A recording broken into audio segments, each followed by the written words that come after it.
সম্পূর্ণ গল্প। প্রাথমিক অংশ। ছেলে আমাকে নিয়ে নতুন খোলা মোবাইল শপে গিয়েছিল। দোকানদার জিজ্ঞেস করল, এই ফোনটা কার জন্য? ছেলে আমার কাঁধে হাত রেখে বলল, আমার গার্লফ্রেন্ডের জন্য। আমি হকচকিয়ে তার দিকে তাকালাম। দোকানদার হাসতে হাসতে বলল, ভাল জুটি। ফোনের বিল দেওয়ার সময় আমি ফিসফিস করে জিজ্ঞেস করলাম, গার্লফ্রেন্ড কেন বললি? সে আমার কানের কাছে মুখ এনে বলল, কারণ আমি চাই তুমি আমার প্রেমিকা হও, আমার জীবনসঙ্গী হও। মা, আমি তোমাকে একজন নারী হিসেবে ভালোবাসি। বিয়ে করো আমাকে। নতুন ফোনের স্ক্রিনের উজ্জ্বলতায় তার চোখ জ্বলজ্বল করছিল। আমার হাত কাঁপছিল বিল হোল্ডার ধরে রাখতে গিয়ে। দোকান থেকে বের হতে গিয়ে সে আবার আমার হাত ধরল এবং বলল, মা, তুমি আমার ছেলে নও, আমি তোমার পুরুষ। রাস্তার লাইটের নিচে তার মুখে এক অদ্ভুত দৃঢ়তা দেখলাম। এই গল্পটি সম্পূর্ণ শুনলে আপনাদের পানি অটোমেটিক বের হয়ে যাবে, সো যত দ্রুত সম্ভব হাতের কাছে টিস্যু নিয়ে বসে পড়ো। বিছানার চাদর যেন নষ্ট না হয় সেটা সম্পূর্ণ খেয়াল রাখার অনুরোধ জানিয়ে গল্পটি এখন শুরু করব। তার আগে সর্বশেষ অনুরোধ, দয়া করে এমন পানি বের করার গল্প নিয়মিত শুনতে আমাদের চ্যানেলটি সকলেই সাবস্ক্রাইব করুন। ধন্যবাদ। ব্যক্তিগত পরিচয়। হ্যালো বন্ধুরা, আমার নাম মৌসুমী খান। আমার বয়স 40 বছর। আমার স্বামীর নাম রাকিব খান, বয়স 43 বছর। আমাদের 2 সন্তান, সাফিন আর পূর্ণিমা। সাফিন 18 বছর বয়সী, কলেজে পড়ে।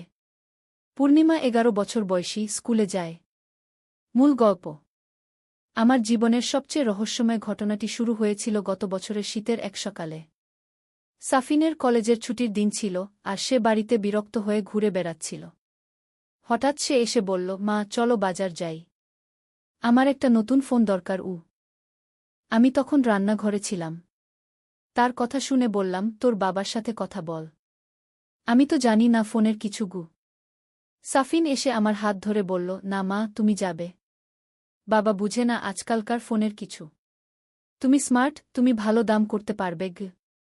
এভাবে সাফিনের পিডাপিডিতে আমি তার সাথে বের হলাম। আমাদের এলাকায় একটা নতুন মোবাইল শপ খুলেছে।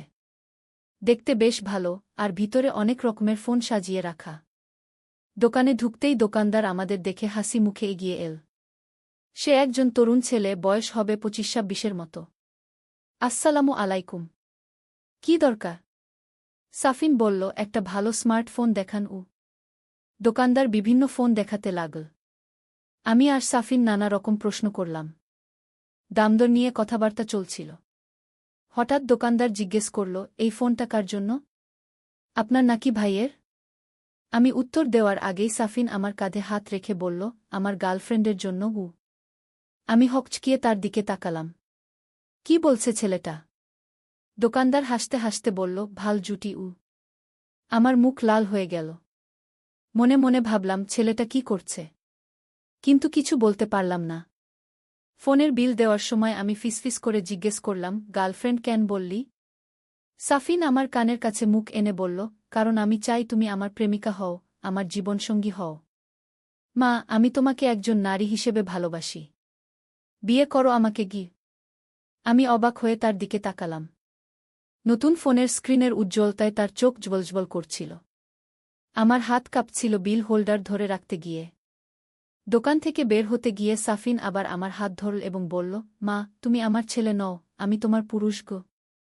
রাস্তার লাইটের নিচে তার মুখে এক অদ্ভুত দৃঢ়তা দেখলাম। আমি কিছুক্ষণ স্তব্ধ হয়ে রইলাম। তারপর হঠাৎ আমি হাসতে শুরু করলাম। সাফিন, তুই কি পাগল হয়ে গেছিস? এই বয়সে এসব কি বলছিস? সাফিন গম্ভীর মুখে বলল, মা, আমি সিরিয়াস। তোমাকে দেখলেই আমার আমি তার কথা মাঝখানে কেটে দিয়ে বললাম, চুপ। এসব কি আবোল তাবোল বলছিস? বাড়ি চল। কিন্তু সাফিন থামল না। সে বলতে লাগল, মা, তুমি বুঝছ না। আমি সত্যিই।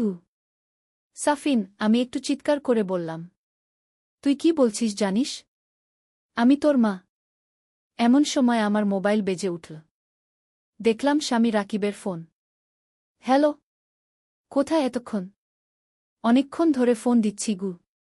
আমরা বাজারে ছিলাম। সাফিনের ফোন কিনলাম। ঠিক আছে। তাড়াতাড়ি বাড়ি আসো। পূর্ণিমার জ্বর এসেছে। ফোন কেটে দিয়ে আমি সাফিনকে বললাম, চল, তাড়াতাড়ি বাড়ি যেতে হবে। পূর্ণিমার জ্বর। সাফিন সাথে সাথে চিন্তিত হয়ে গেল। কি হয়েছে ছোট বোনের? আমরা তাড়াতাড়ি বাড়ি ফিরলাম। পূর্ণিমা শুয়ে আছে, বেশ জ্বর। সাফিন সাথে সাথে তার কপালে হাত রাখল। মা, ডাক্তার ডাকতে হবে। আমি দেখলাম সাফিনের চোখে একটু পানি এসেছে। বোনের জন্য তার চিন্তা দেখে আমার মনে হল, এই ছেলেটা যা বলেছিল সেটা নিশ্চয়ই মজা করে বলেছে। আসলে সে একটা ভালো ছেলে। রাকিব ডাক্তার নিয়ে এল। ডাক্তার দেখে বলল, সাধারণ জ্বর, ওষুধ খেলে ভালো হয়ে যাবে। রাতে সাফিন পূর্ণিমার পাশে বসে থাকল। আমি দেখলাম সে ছোট বোনের জন্য কতটা যত্নশীল। পরের দিন সকালে পূর্ণিমার জ্বর কমে গেছে। সাফিন খুশি হয়ে বলল, মা, পূর্ণিমাকে নিয়ে পার্কে যাব। সে অনেক দিন বের হয়নি গি। আমি বললাম, ঠিক আছে, কিন্তু খেয়াল রাখবি যেন ঠান্ডা না লাগে। সাফিন পূর্ণিমাকে নিয়ে পার্কে গেল। আমি বাড়িতে একা বসে ভাবতে লাগলাম, কাল সাফিন যা বলেছিল সেটা কি সত্যিই মজা ছিল? সন্ধ্যায় সাফিন পূর্ণিমাকে নিয়ে ফিরল। পূর্ণিমা খুশি, সে বলল, মা, সাফিন ভাই আমাকে অনেক মজার গল্প বলেছে গিউ। রাতে খাওয়ার সময় রাকিব বলল, সাফিন, তুই নতুন ফোন পেয়েছিস, খুশি হচ্ছিস না? সাফিন বলল, হ্যাঁ বাবা, ফোনটা ভালো। আমি খেয়াল করলাম সাফিন আমার দিকে তাকাচ্ছে না। সেই যে অদ্ভুত কথা বলেছিল তারপর থেকে সে কেমন যেন এড়িয়ে চলছে। পরের কয়েকদিন সাফিন স্বাভাবিক ছিল। কলেজে যাচ্ছে, বন্ধুদের সাথে সময় কাটাচ্ছে। আমিও ভাবলাম হয়তো সেদিনের কথাটা সত্যিই মজা ছিল। কিন্তু একদিন বিকেলে যখন আমি একা বাড়িতে ছিলাম, সাফিন এসে বলল, মা, আমি তোমার সাথে কথা বলতে চাই। আমি বললাম, বল। সাফিন বসল আমার পাশে। তারপর বলল, মা, সেদিন আমি যা বলেছিলাম তুমি হয়তো ভেবেছ ওটা মজা ছিল, কিন্তু আমি সিরিয়াস ছিলাম। আমি অবাক হয়ে তার দিকে তাকালাম। সাফিন, তুই আবার শুরু করলি? মা, আমি জানি এটা অস্বাভাবিক শোনাচ্ছে, কিন্তু আমার মনে হয় আমি তোমাকে সাফিন, আমি তার কথা বন্ধ করে দিলাম। তুই কি বলতে চাইছিস জানিস? আমি তোর মা। এই বয়সে তুই কি ভাবছিস? সাফিন মাথা নিচু করে বলল, আমি জানি মা, কিন্তু আমি কিছু করতে পারছি না। তোমাকে দেখলেই এমন সময় দরজার কলিং বেল বেজে উঠল। আমি উঠে দরজা খুলে দিলাম। দেখি পাশের বাড়ির কাকিমা। কি খবর মৌসুমি, কেমন আছো? ভালো আছি কাকিমা। আসুন। কাকিমা ভিতরে এসে বসলেন। সাফিন উঠে নিজের রুমে চলে গেল। কাকিমা বললেন, সাফিনকে তো আজকাল একটু চুপচাপ দেখি, কিছু হয়েছে নাকি? আমি বললাম, না, কিছু না, কলেজের চাপ হয়তো। কাকিমা চলে যাওয়ার পর আমি ভাবতে লাগলাম, সাফিনের এই আচরণটা কি? সে কি সত্যি? না, এটা সম্ভব না। সে আমার ছেলে। হয়তো সে কোনো মানসিক সমস্যায় ভুগছে। আমার উচিত তাকে কোনো কাউন্সেলরের কাছে নিয়ে যাওয়া। রাতে রাকিবের সাথে কথা বলার কথা ভাবলাম, কিন্তু তারপর মনে হলো এটা বলা ঠিক হবে না। রাকিব অন্য রকম নিতে পারে। পরের দিন আমি একটা সাইকোলজিস্টের নাম্বার বের করলাম। ভাবলাম সাফিনকে বলব যে আমাদের গিয়ে একটু কথা বলতে হবে। কিন্তু সাফিন নিজেই এসে বলল, মা, আমি বুঝতে পেরেছি আমার সাথে কি হচ্ছে। কি বুঝেছিস? আমার হয়তো কোনো মানসিক সমস্যা আছে। আমি একটা ডাক্তার দেখাতে চাই। আমি খুশি হলাম। ভালো কথা। আমি একটা ডাক্তারের নাম্বার বের করেছি। আমরা পরের দিন ডাক্তারের কাছে গেলাম। ডাক্তার সাফিনের সাথে আলাদা করে কথা বললেন। তারপর আমার সাথেও। ডাক্তার বললেন, এটা একটা সাময়িক সমস্যা। সাফিনের বয়সে এই রকম কনফিউশন হতে পারে। কিছু সেশন করলে ভালো হয়ে যাবে। আমি স্বস্তি পেলাম। সাফিনও বলল, মা, আমি ডাক্তার সাহেবের কথা শুনুব। সাফিন নিয়মিত ডাক্তারের কাছে যেতে লাগল। আস্তে আস্তে তার আচরণ স্বাভাবিক হয়ে এল। সে আগের মতো হাসি খুশি হল, পূর্ণিমার সাথে খেলা করে পড়াশোনায় মন দিল। কয়েক মাস পর ডাক্তার বললেন, এখন আর কোনো সমস্যা নেই। সাফিন সম্পূর্ণ ভালো। সাফিন আমাকে বলল, মা, আমি সরি। আমি তোমাকে অস্বস্তিতে ফেলেছি। আমি তার মাথায় হাত বুলিয়ে বললাম, কোনো ব্যাপার না বাবা, এগুলো হয়। তারপর থেকে আমাদের পারিবারিক জীবন আবার স্বাভাবিক হল। সাফিন এখন কলেজে ভালো করছে। তার একটা গার্লফ্রেন্ডও হয়েছে, একই কলেজের মেয়ে। একদিন সে মেয়েটিকে নিয়ে বাড়িতে এল। খুব ভদ্র, মার্জিত মেয়ে। আমার বেশ ভালো লাগল। সাফিন বলল, মা, রিনিকে তুমি কেমন দেখলে? আমি বললাম, খুব ভালো মেয়ে। তোর পছন্দ ভালো উ। রিনি লজ্জা পেয়ে বলল, আন্টি, আপনি খুব সুন্দর গু। সাফিন হেসে বলল, হ্যাঁ, আমার মাই সবচেয়ে সুন্দর গু। আমি তখন বুঝলাম সাফিন সত্যিই সুস্থ হয়ে গেছে। সে এখন আমাকে মা হিসেবেই দেখে, আর কিছু না। এভাবেই আমার সেই রহস্যময় দিনগুলোর সমাপ্তি হল। জীবনে মাঝে মাঝে এমন কিছু ঘটনা ঘটে যা আমাদের পরীক্ষায় ফেলে, কিন্তু সঠিক সিদ্ধান্ত নিলে সব কিছু ঠিক হয়ে যায়। আজও মাঝে মাঝে সেই দিনগুলোর কথা মনে পড়ে, কিন্তু এখন আর কোনো চিন্তা নেই। সাফিন আর পূর্ণিমা দুজনেই আমার গর্ব। এই ছিল আমার জীবনের সবচেয়ে রহস্যময় অভিজ্ঞতা। কখনো কখনো জীবনে এমন কিছু ঘটে যা আমরা বুঝতে পারি না, কিন্তু ধৈর্য আর বিবেকের সাহায্যে সব সমস্যার সমাধান সম্ভব। কিছুদিন পর সাফিনের কলেজে একটা ইভেন্ট ছিল। সাফিন বলল, মা, তুমি আসবে আমাদের কলেজের অনুষ্ঠানে? আমি বললাম, কী রকম অনুষ্ঠান? Cultural programme. আমি গান গাইব। আমি খুশি হয়ে বললাম, অবশ্যই যাব।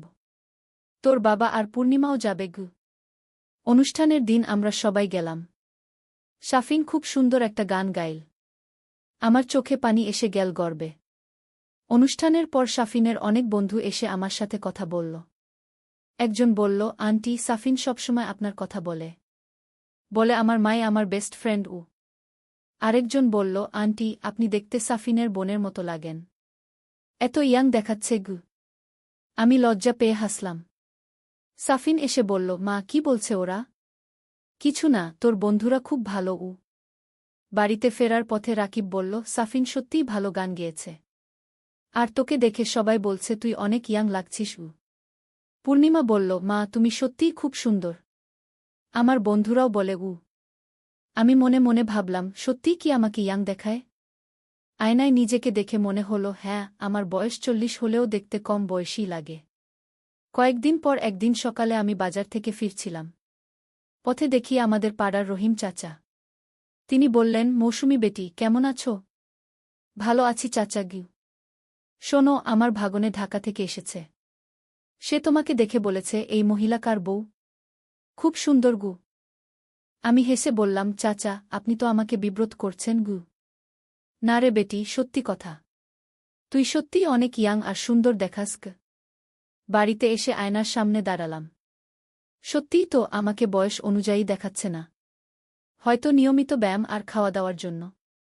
সন্ধ্যায় সাফিন এসে বলল, মা, আগামীকাল আমাদের কলেজে প্যারেন্টস মিটিং আছে। তুমি যাবে? হ্যাঁ, যাব। তোর বাবা অফিসে ব্যস্ত, তাই আমিই যাবগু। পরের দিন কলেজে গেলাম। অনেক অভিভাবক এসেছেন। সাফিনের ক্লাস টিচার আমার সাথে দেখা করলেন। আপনি সাফিনের মা? আমি তো ভাবলাম আপাই হয়তো উ। আমি হেসে বললাম, না স্যার, আমি মাই উ। সত্যিই আপনাকে অনেক ইয়াং দেখাচ্ছে। সাফিন খুব ভালো ছেলে, পড়াশোনায় ভালো উ। আমি খুশি হয়ে বললাম, ধন্যবাদ স্যার উ। মিটিং শেষে বাড়ি ফিরে সাফিনকে বললাম, তোর টিচার খুব ভালো কথা বলেছেন তোর সম্পর্কে গু। সাফিন খুশি হয়ে বলল, সত্যিই মা? তিনি আর কি বলেছেন? বলেছেন তুমি পড়াশোনায় ভালো উ। তোমার সম্পর্কে কিছু বলেছেন? আমি একটু লজ্জা পেয়ে বললাম, বলেছেন আমাকে দেখতে ইয়াং লাগছে গু। সাফিন মাথা নিচু করে বলল, হ্যাঁ মা, সত্যিই তুমি অনেক সুন্দর গো। তারপর হঠাৎ সে উঠে নিজের রুমে চলে গেল। আমি ভাবলাম হয়তো লজ্জা পেয়েছে। রাতে খাবার সময় রাকিব বলল, আজ অফিসে একটা মজার ঘটনা হয়েছে গি। কি হয়েছে? আমার নতুন কলিগ জিজ্ঞেস করছিল, তোর বুকি চাকরি করে? আমি বললাম, না। সে বলল, এত সুন্দর আর স্মার্ট মহিলা, চাকরি করলে ভালো কর্তব্য। পূর্ণিমা বলল, বাবা ঠিক বলেছে। মা সত্যিই স্মার্ট উ। সাফিন চুপচাপ খেতে লাগল। আমি খেয়াল করলাম সে কেমন যেন অস্বস্তিতে আছে।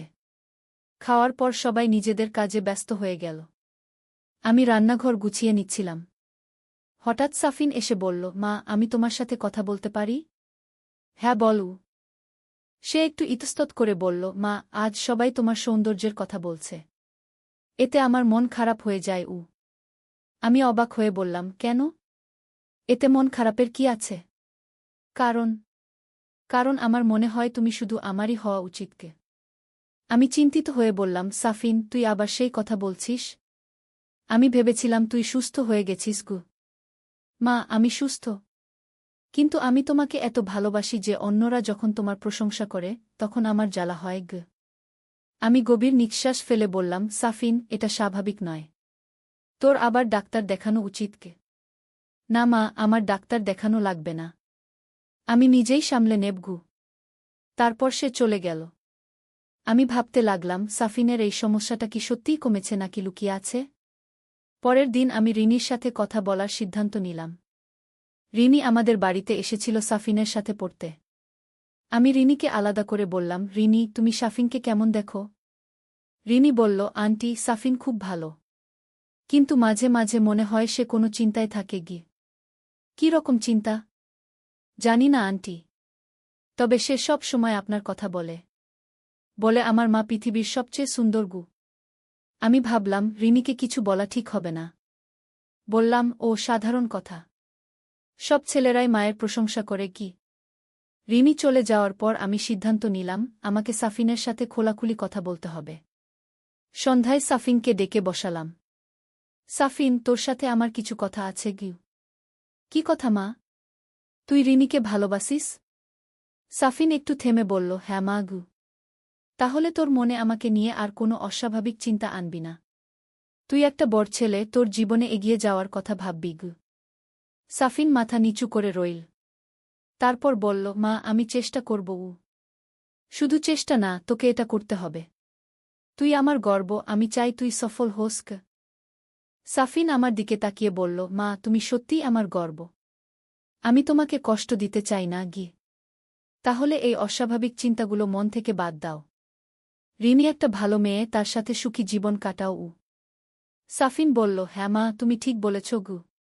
তারপর থেকে সাফিনের আচরণ আরও ভালো হতে লাগল। সে রিনির সাথে বেশি সময় কাটাতে লাগল, পড়াশোনায় মনোযোগ দিল। একদিন সাফিন এসে বলল, মা, আমি রিনিকে বিয়ে করতে চাই। আমি খুশি হয়ে বললাম, সত্যি? কবে? গ্র্যাজুয়েশনের পর। কিন্তু এখনই আমি রিনির বাবা মার সাথে কথা বলতে চাই। আমি বললাম, খুব ভালো সিদ্ধান্ত। তোর বাবার সাথে কথা বল। রাকিব খুব খুশি হল। বলল, রিনি ভালো মেয়ে। আমাদের পরিবারের সাথে মানিয়ে যাবে গু। আমরা রিনির পরিবারের সাথে কথা বললাম। তারাও রাজি হল। ঠিক হল, গ্র্যাজুয়েশনের পর বিয়ে হবে। এই সিদ্ধান্তের পর সাফিন পুরোপুরি পরিবর্তন হয়ে গেল। সে এখন আমাকে সম্পূর্ণ মা হিসেবে দেখে।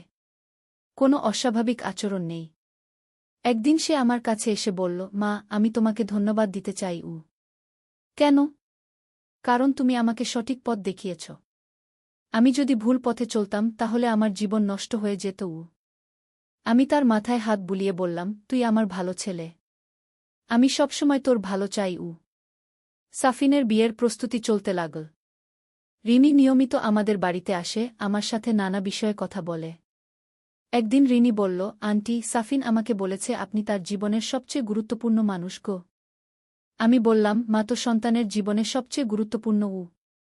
হ্যাঁ আন্টি, কিন্তু সাফিন আরও কিছু বলেছিল।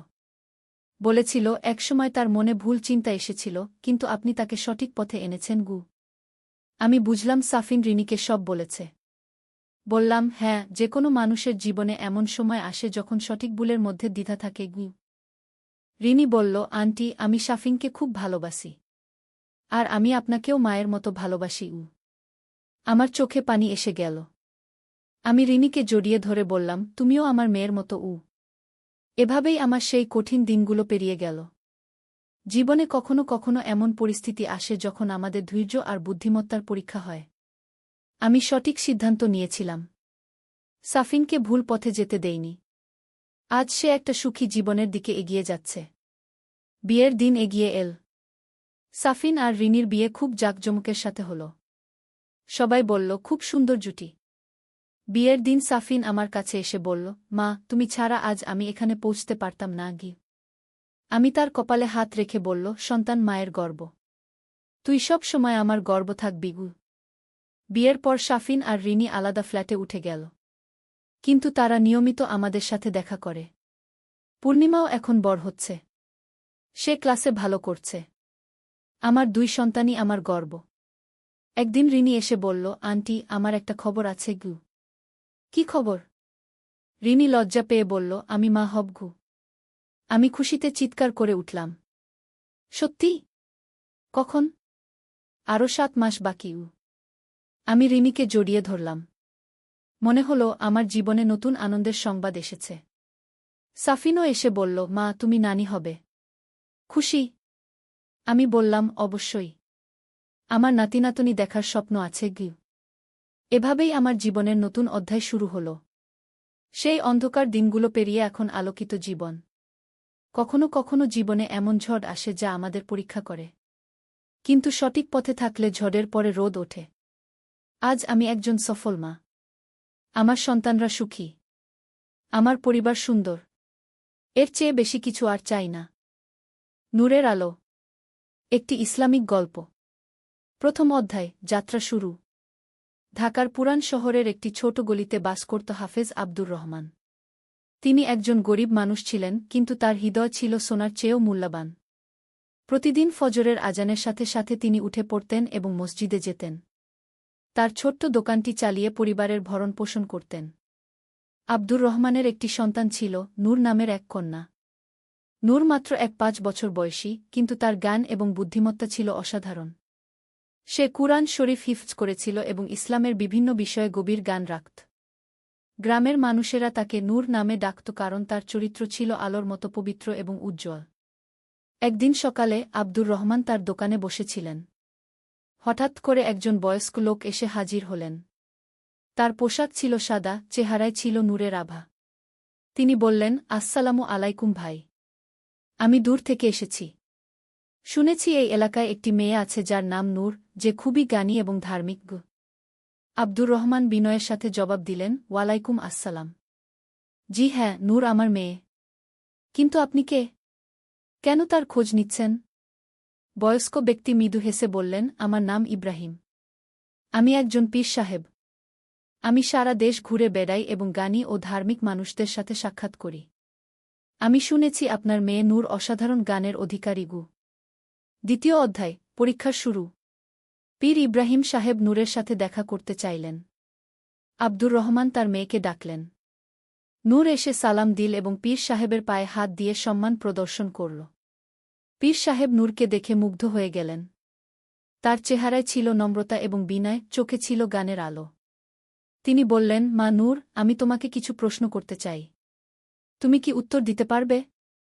নূর বিনীতভাবে বলল, জি পীর সাহেব, আল্লাহ তায়ালা যতটুকু জ্ঞান দিয়েছেন সেই অনুযায়ী চেষ্টা করব।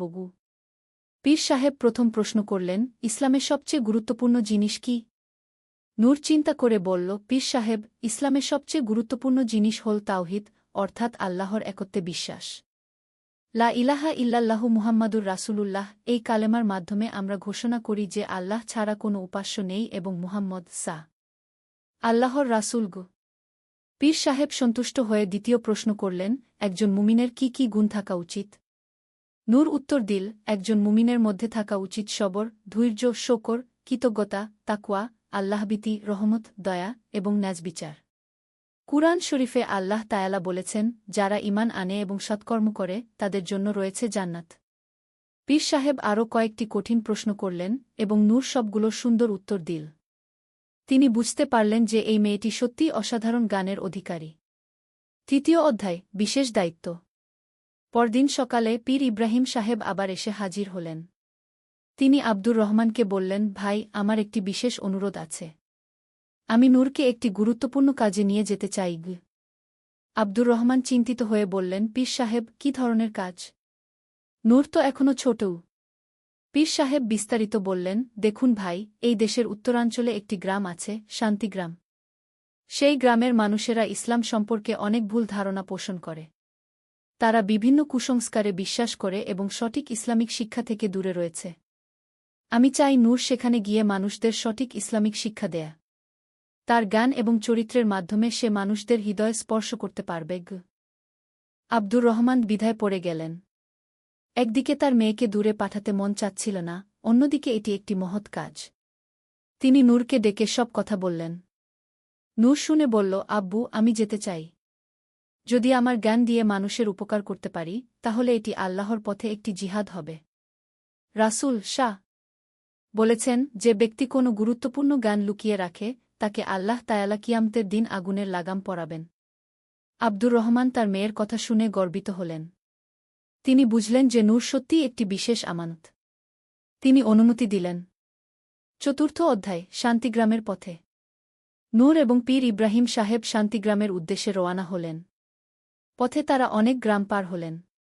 প্রতিটি জায়গায় নূর দেখল যে মানুষেরা বিভিন্ন সমস্যায় জর্জরিত, কেউ দারিদ্র্যে, কেউ রোগে, কেউ পারস্পরিক বিরোধে। একটি গ্রামে তারা রাত্রিযাপন করলেন। সেখানে দেখা হল আমিনা নামের এক বিধবা মহিলার সাথে। তার 3টি ছোট সন্তান এবং সে খুবই দরিদ্র। নূর তার অবস্থা দেখে মন খারাপ হয়ে গেল। নূর আমিনা আপাকে বলল, আপা, আপনার অবস্থা দেখে আমার মন খারাপ হয়ে গেছে। কিন্তু জানেন, আল্লাহ তায়ালা কুরআনে বলেছেন, যে আল্লাহর উপর ভরসা করে, আল্লাহ তার জন্য একটি পথ বের করে দেন এবং এমন জায়গা থেকে রিজিক দেন যার কথা সে কল্পনাও করতে পারে না। নূর আমিনা আপাকে বিভিন্ন দোয়া শিখিয়ে দিল এবং তাকে সাহস দিল। তার সাথে কথা বলে আমিনা আপার মনে নতুন শক্তি এসে গেল।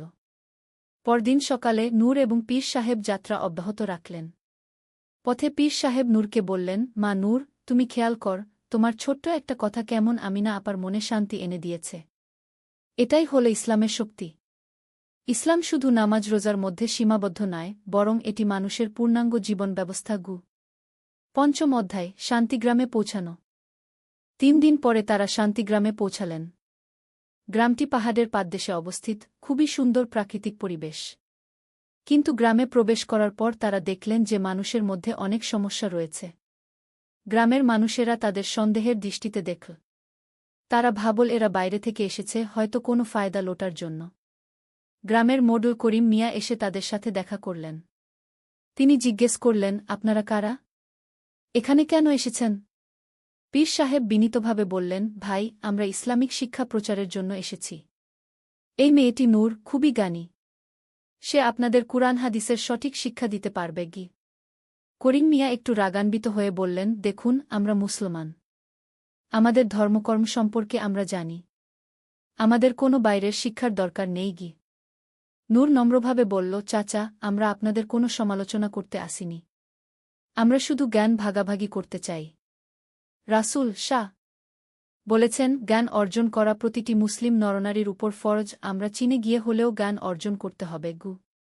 করিম মিয়া নূরের কথা শুনে কিছুটা শান্ত হলেন। তিনি বললেন, ঠিক আছে, আপনারা থাকতে পারেন। কিন্তু আমাদের মানুষেরা রাজি হবে কিনা জানি না। ষষ্ঠ অধ্যায়, প্রাথমিক বাধা। নূর এবং পীর সাহেব গ্রামের মসজিদে থাকার ব্যবস্থা করলেন। প্রথম কয়েকদিন খুবই কঠিন গেল। গ্রামের বেশিরভাগ মানুষ তাদের এড়িয়ে চলত। একদিন নূর দেখল যে গ্রামের মহিলারা একটি অসুস্থ শিশুর জন্য তাবিজকবচ ব্যবহার করছে। নূর তাদের কাছে গিয়ে জিজ্ঞেস করল, আপনারা কি করছেন? একজন মহিলা বলল, এই শিশুটি অসুস্থ। আমরা তার জন্য তাবিজ দিয়েছি যেন জিনভূতের উপদ্রব থেকে রক্ষা পায়। নূর বিনীতভাবে বলল, আপারা, ইসলামে তাবিজকবচ ব্যবহার করা শিরক। আল্লাহ তায়ালা কুরআনে বলেছেন, যদি আল্লাহ তোমাকে কোনো কষ্টে ফেলেন, তাহলে আল্লাহ ছাড়া আর কেউ সেই কষ্ট দূর করতে পারে না। চলুন, আমরা এই শিশুর জন্য দোয়া করি এবং চিকিৎসকের কাছে নিয়ে যাই। মহিলারা প্রথমে রাগ করল, কিন্তু নূরের নম্র আচরণ দেখে তারা শান্ত হল। নূর তাদের কুরআনের কিছু আয়াত শিখিয়ে দিল যা অসুখের জন্য পড়া যায়। সপ্তম অধ্যায়, প্রথম সাফল্য। কয়েকদিন পরে অলৌকিক ঘটনা ঘটল। নূরের দোয়া এবং সঠিক চিকিৎসার ফলে সেই অসুস্থ শিশু সুস্থ হয়ে উঠল। এই ঘটনা গ্রামে ছড়িয়ে পড়ল এবং মানুষেরা নূরের প্রতি আস্থা রাখতে শুরু করল। একদিন সন্ধ্যায় কয়েকজন গ্রামবাসী মসজিদে এসে নূরের সাথে কথা বলতে চাইল। তারা বলল, নূর আপা, আমরা আপনার কাছে ইসলাম সম্পর্কে জানতে চাই। নূর খুব খুশি হল। সে তাদের নিয়ে একটি হালকা চালিয়ে বসল। প্রথমে সে আল্লাহর পরিচয় নিয়ে কথা বলল। দেখুন ভাইবোনেরা, নূর বলল, আল্লাহ তায়ালা আমাদের সৃষ্টিকর্তা। তিনি আমাদের ভালোবাসেন মায়ের চেয়েও বেশি। তিনি আমাদের জন্য সূর্য, চাঁদ, তারা, নদী, পাহাড় সব কিছু সৃষ্টি করেছেন। তিনি আমাদের দিয়েছেন বুদ্ধি, বিবেক এবং পছন্দের ক্ষমতা। একজন লোক জিজ্ঞেস করল, তাহলে আল্লাহ আমাদের কেন পরীক্ষা করেন? কেন দুঃখ কষ্ট দেন? নূর উত্তর দিল, এটি একটি খুব গুরুত্বপূর্ণ প্রশ্ন। আল্লাহ তায়ালা আমাদের পরীক্ষা করেন আমাদের ঈমান যাচাই করার জন্য। যেমন সোনাকে আগুনে পুড়িয়ে খাঁটি করা হয়, তেমনি আমাদের ঈমানকেও পরীক্ষার মাধ্যমে শক্তিশালী করা হয়। কুরআনে আল্লাহ বলেছেন, আর আমি অবশ্যই তোমাদেরকে পরীক্ষা করব কিছু ভয়, ক্ষুধা এবং জানমাল ও ফসলের ক্ষতির মাধ্যমে। কিন্তু সবরকারীদের সুসংবাদ দাও। অষ্টম অধ্যায়, গভীর শিক্ষা। দিন দিন নূরের চারপাশে মানুষের ভিড় বাড়তে থাকল। সে প্রতিদিন মসজিদে বসে বিভিন্ন বিষয়ে আলোচনা করত। একদিন একজন যুবক এসে বলল, নূর আপা, আমার মনে একটা প্রশ্ন আছে। আমি মাঝে মাঝে খারাপ কাজের দিকে আকৃষ্ট হই। এটা কি পাপ? নূর বুঝতে পারল যে এটি একটি সূক্ষ্ম প্রশ্ন। সে বলল, দেখো ভাই, মানুষের মনে খারাপ চিন্তা আসা স্বাভাবিক। রাসূল শাহ বলেছেন, আল্লাহ আমার উম্মতের মনের খারাপ চিন্তা ক্ষমা করে দিয়েছেন, যতক্ষণ না তারা সেই কাজ করে বা মুখে বলে। গুরুত্বপূর্ণ বিষয় হল, খারাপ চিন্তা এলে সেটা থেকে আল্লাহের কাছে আশ্রয় চাওয়া এবং ভালো কাজে মনোযোগ দেওয়া। যুবকটি আরও জিজ্ঞেস করল, তাহলে আমি কিভাবে নিজেকে পাপ থেকে রক্ষা করব? নূর বলল, প্রথমত নিয়মিত নামাজ পড়। নামাজ পাপ থেকে রক্ষা করে। দ্বিতীয়ত, ভালো সঙ্গী নির্বাচন কর। রাসূল শাহ বলেছেন, মানুষ তার বন্ধুর ধর্মের উপর থাকে। তৃতীয়ত, সর্বদা আল্লাহকে স্মরণ কর। চতুর্থত, কুরআন তেলাওয়াত কর এবং তার অর্থ বোঝার চেষ্টা করব। নবম অধ্যায়, পারিবারিক সমস্যার সমাধান। কয়েক সপ্তাহ পরে গ্রামের একটি বড় সমস্যার সমাধানের জন্য নূরের কাছে আসা হল। দুই ভাই, রশিদ এবং খালিদ, সম্পত্তি নিয়ে মারাত্মক বিরোধে জড়িয়ে পড়েছিল। তারা একে অপরের সাথে কথা বলা বন্ধ করে দিয়েছিল এবং বিষয়টি আদালত পর্যন্ত গড়াতে চলেছিল। গ্রামের লোকেরা নূরকে বলল, আপা, আপনি যদি এই দুই ভাইয়ের সমস্যার সমাধান করতে পারেন, তাহলে আমরা বুঝব যে আল্লাহ সত্যিই আপনার সাথে আছেন। নূর প্রথমে রশিদের সাথে আলাদা কথা বলল। রশিদ রাগে অগ্নিশর্মা হয়ে বলল, নূর আপা, খালিদ আমার সাথে খুবই অন্যায় করেছে। বাবার সম্পত্তিতে আমার ন্যায্য অধিকার সে দিচ্ছে না।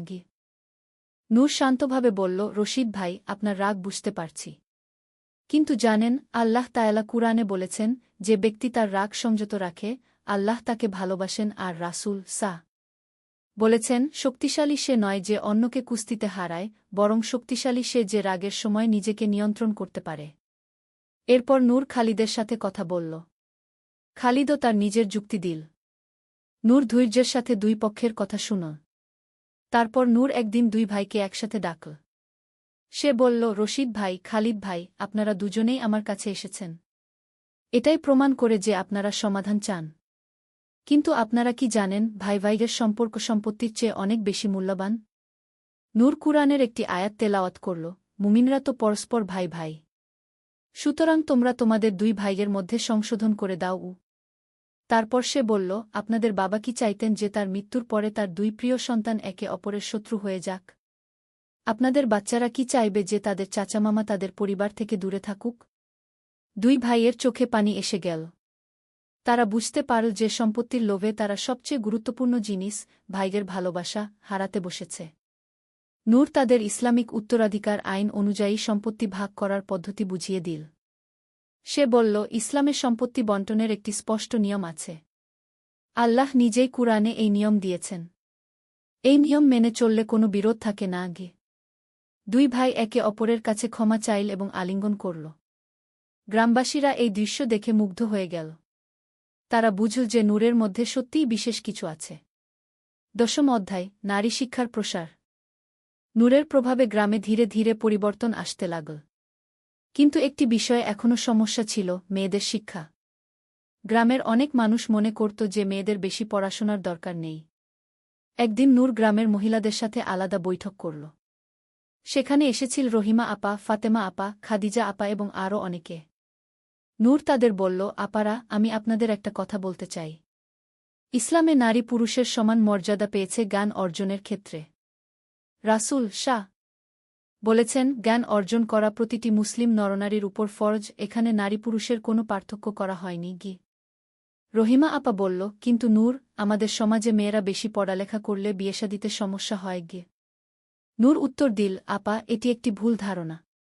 ইসলামের ইতিহাস দেখুন। আমাদের প্রিয় নবীজির স্ত্রী হযরত আয়েশা ছিলেন একজন বড় আলেম।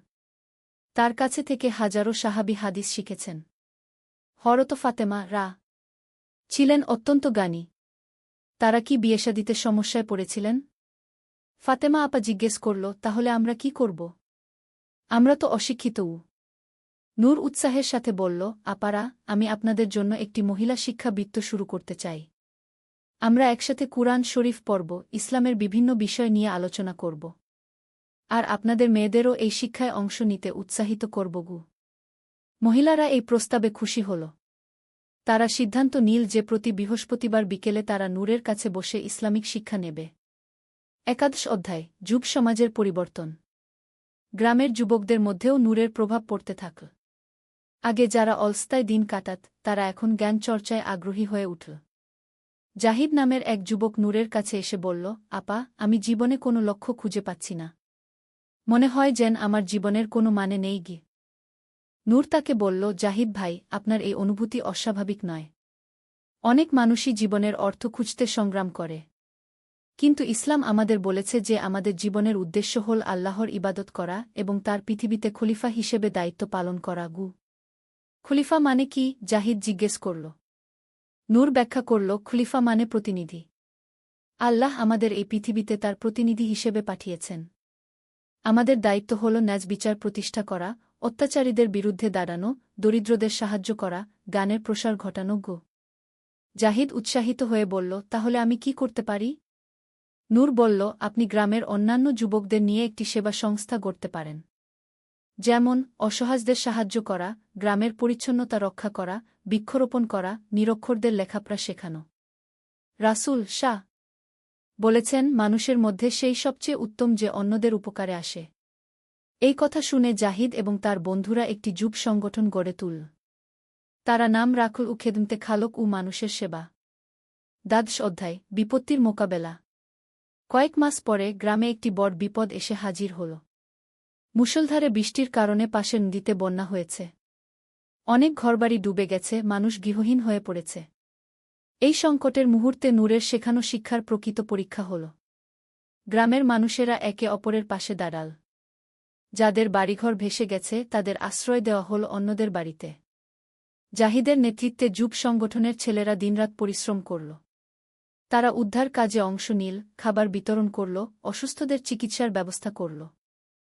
নূর মহিলাদের সংগঠিত করে একটি রান্নাঘর খোলা হল যেখানে সকলের জন্য খাবার রান্না হতে থাকল। তারা কুরআনের এই আয়াতটি মনে রেখে কাজ করল, যে একটি জীবন রক্ষা করল সে যেন সমগ্র মানবজাতিকে রক্ষা করল।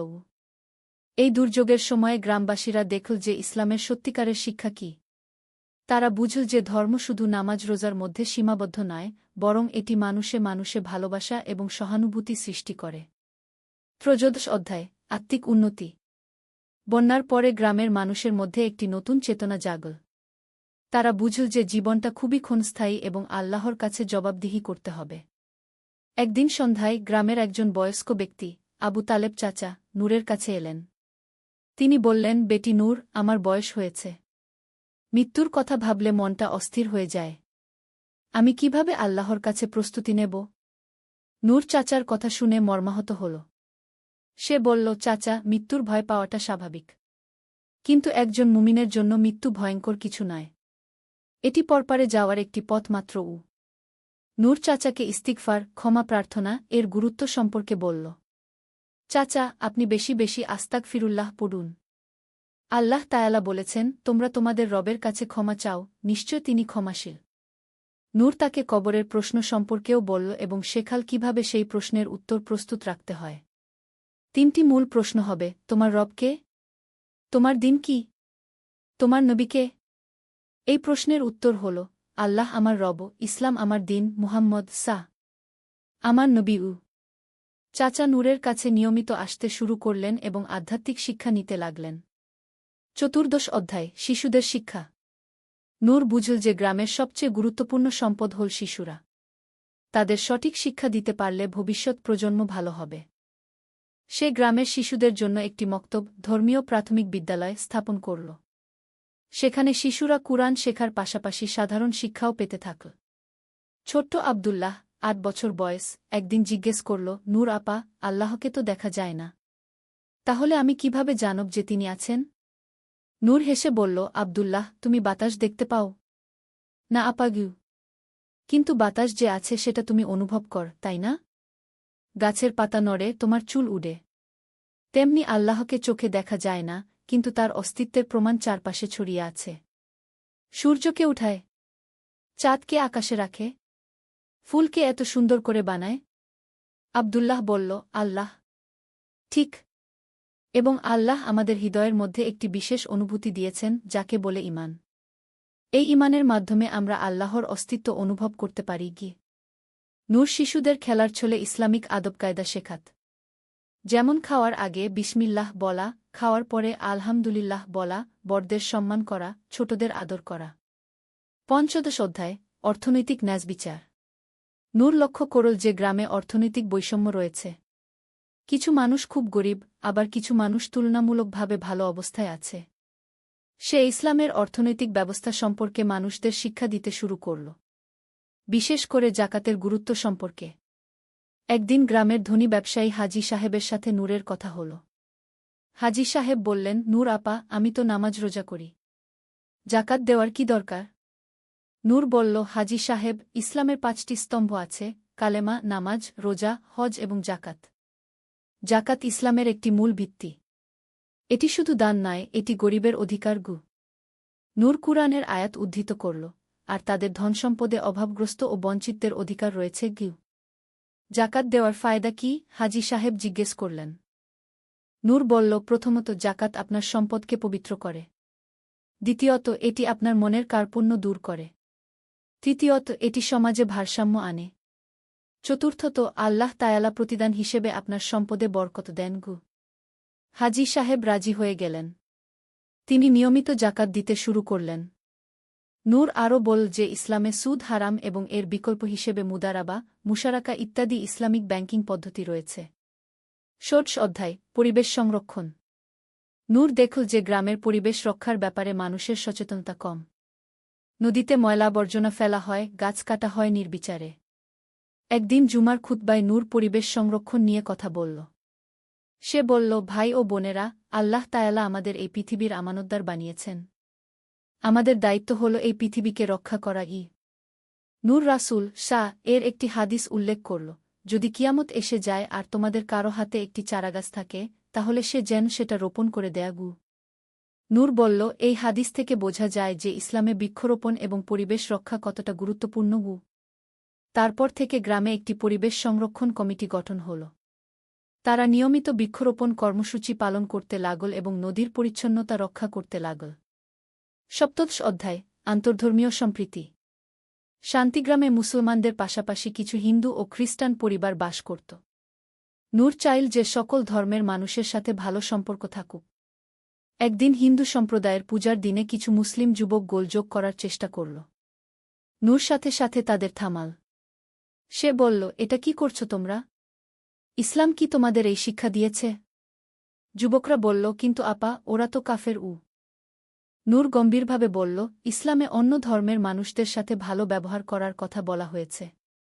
কুরআনে আছে, দিনের ব্যাপারে কোনো জবরদস্তি নেই, আরও আছে, তোমাদের ধর্ম তোমাদের, আমার ধর্ম আমার। নূর তাদের রাসূল শাহ এর জীবনের উদাহরণ দিল। নবীজি শাহ মদিনায় ইহুদি এবং খ্রিস্টানদের সাথে শান্তি চুক্তি করেছিলেন। তিনি তাদের ধর্মীয় স্বাধীনতা দিয়েছিলেন। এরপর থেকে গ্রামের সব ধর্মের মানুষ একসাথে শান্তিতে বাস করতে লাগল। তারা একে অপরের উৎসবে অংশগ্রহণ করত এবং সংকটের সময় পাশে দাঁড়াত। অষ্টাদশ অধ্যায়, চ্যালেঞ্জের মুখোমুখি। কয়েক মাস পরে নূর এবং তার কাজের বিরুদ্ধে কিছু মানুষ ষড়যন্ত্র শুরু করল। পাশের গ্রামের একজন পীর হুজুর সাহেব নূরের জনপ্রিয়তায় ঈর্ষান্বিত হয়ে পড়েছিল। সে শান্তিগ্রামে এসে কিছু মানুষকে বলল, দেখুন, এই মেয়েটা নাকি ইসলাম শেখায়, কিন্তু মেয়েদের দ্বারা পুরুষদের ইসলাম শেখা ঠিক নয়। কিছু গোডা মানুষ তার কথায় প্রভাবিত হল। তারা নূরের বিরুদ্ধে প্রচারণা চালাতে শুরু করল। একদিন নূর দেখল যে কিছু মানুষ তার দার্শে ধর্মীয় আলোচনায় আসা বন্ধ করে দিয়েছে। সে মনে মনে দুঃখ পেল। একদিন আলী সাহেব সোহেলের অফিসে এলেন। সোহেল তাকে দেখে অবাক হয়ে গেল। স্যার, আপনি এখানে?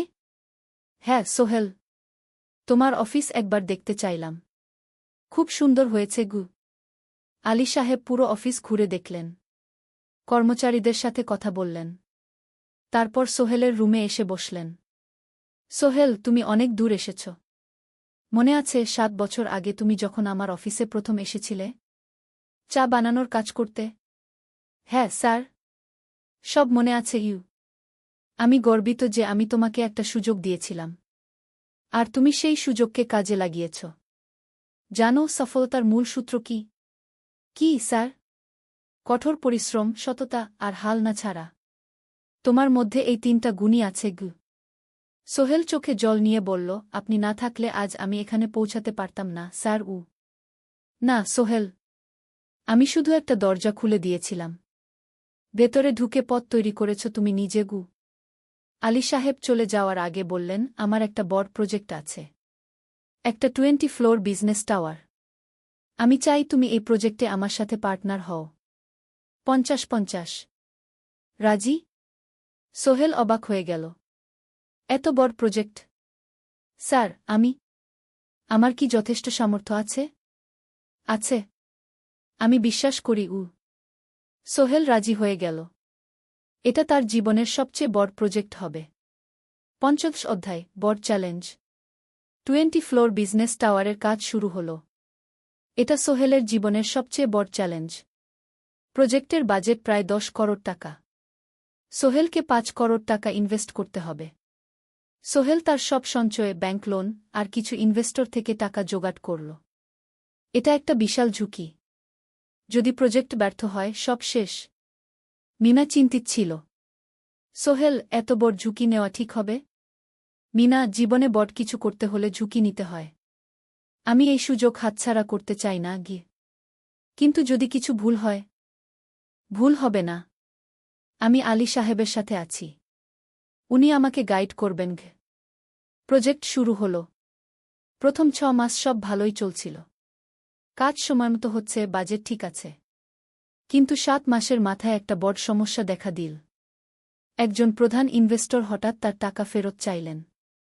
তিনি অন্য একটা জরুরি কাজে টাকা লাগবে বলে জানালেন। ১ করোড় টাকা ফেরত দিতে হবে। সোহেল বিপদে পড়ে গেল। ১ করোড় টাকা এখন কোথায় পাবে? প্রজেক্টে সব টাকা ঢেলে দিয়েছে। সে আলী সাহেবের সাথে কথা বলল। আলী সাহেব বললেন, চিন্তা করো না, আমি ব্যবস্থা করছি। কিন্তু আলী সাহেবও বড় একটা প্রজেক্টে আটকে আছেন। তার হাতে লিকুইড ক্যাশ নেই। সোহেল অন্য ব্যাংক থেকে লোন নেওয়ার চেষ্টা করল। কিন্তু ব্যাংক বলল, ইতিমধ্যে তার অনেক লোন আছে, নতুন লোন দিতে পারবে না। সোহেল রাতে ঘুমাতে পারছিল না। খাওয়া দাওয়া বন্ধ করে দিয়েছিল। মিনা তাকে দেখে খুব চিন্তিত হয়ে গেল। সোহেল, প্লিজ নিজেকে এভাবে শেষ করে ফেলো না। কোনো একটা রাস্তা বের হবেই কি। কিন্তু সোহেল কোনো রাস্তা দেখতে পাচ্ছিল না। ইনভেস্টর ১৫ দিন সময় দিয়েছে। ১৫ দিনের মধ্যে টাকা ফেরত না দিলে তিনি আইনি ব্যবস্থা নেবেন। ১০ দিন কেটে গেল। সোহেল কোনো সমাধান খুঁজে পেল না। সে প্রায় হাল ছেড়ে দিয়েছিল। ১১ দিনের দিন একটা অপ্রত্যাশিত ঘটনা ঘটল। জাহিদ ভাই, সোহেলের পুরনো সহকর্মী, তার অফিসে এলেন। জাহিদ ভাই এখন একটা রিয়েল এস্টেট কোম্পানিতে সিনিয়র ম্যানেজার। সোহেল, আমি তোমার সমস্যার কথা শুনেছি গু।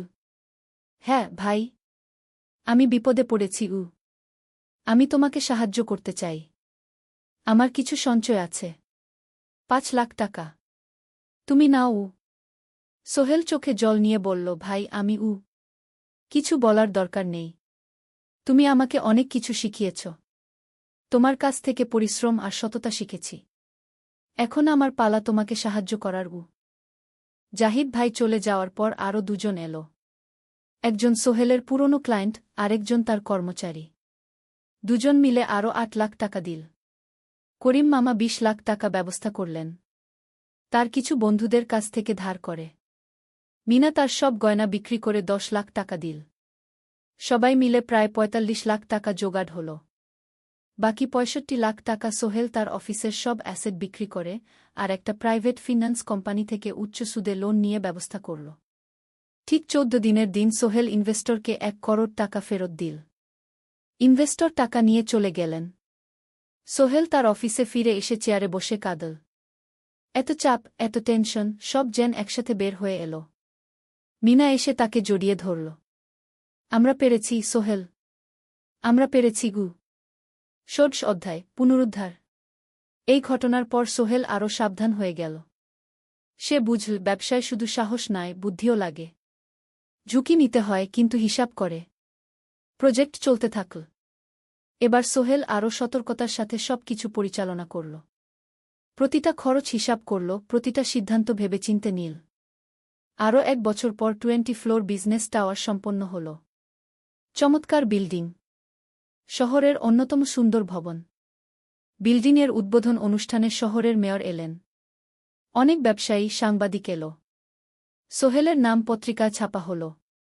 স্বপ্নের শহরে এক তরুণ উদ্যোক্তার সফলতার গল্পও। প্রজেক্ট থেকে সোহেলের লাভ হল প্রায় 2 করোড় টাকা। এই টাকা দিয়ে সে সব ঋণ শোধ করল। জাহিদ ভাইয়ের টাকা ফেরত দিল। করিম মামার ঋণ শোধ করল। যারা সাহায্য করেছিল সবাইকে টাকা ফেরত দিল। মিনার জন্য নতুন গয়না কিন। আরও সুন্দর। তার মাকে গ্রামে একটা নতুন পাকা বাড়ি বানিয়ে দিল। মা কাঁদতে কাঁদতে বললেন, তোর বাবা বেঁচে থাকলে কত খুশি হতো। তুই আমার সব স্বপ্ন পূরণ করেছিস গে। সোহেল নিজেদের জন্য একটা ফ্ল্যাট কিন। 4 রুমের ফ্ল্যাট, সমুদ্রের কাছে। এখন আর ভাড়া বাড়িতে থাকতে হয় না। 7ম অধ্যায়, প্রতিদান। সোহেল এখন একজন প্রতিষ্ঠিত উদ্যোক্তা। কিন্তু সে তার শেখ ভোলেনি। যে গ্রাম থেকে সে এসেছে, যারা তাকে সাহায্য করেছে, কাউকেই ভোলেনি। সে তার গ্রামে একটা স্কুল বানিয়ে দিল। সোহেল ফাউন্ডেশন স্কুল কু গরিব ছেলেমেয়েরা ফ্রিতে পড়তে পারবে। ভালো শিক্ষক নিযোগ দিল। ভালো পড়াশোনার ব্যবস্থা করল। শহরে একটা ফ্রি মেডিকেল ক্লিনিক খুল। গরিব মানুষরা ফ্রিতে চিকিৎসা পাবে। প্রতি বছর 10 জন মেধাবী কিন্তু গরিব ছাত্রছাত্রীকে স্কলারশিপ দেওয়া শুরু করল। তারা বিনামূল্যে পড়াশোনা করতে পারবে। একদিন একটা টিভি চ্যানেল সোহেলের ইন্টারভিউ নিতে এল। আপনার সফলতার গোপন সূত্র কি?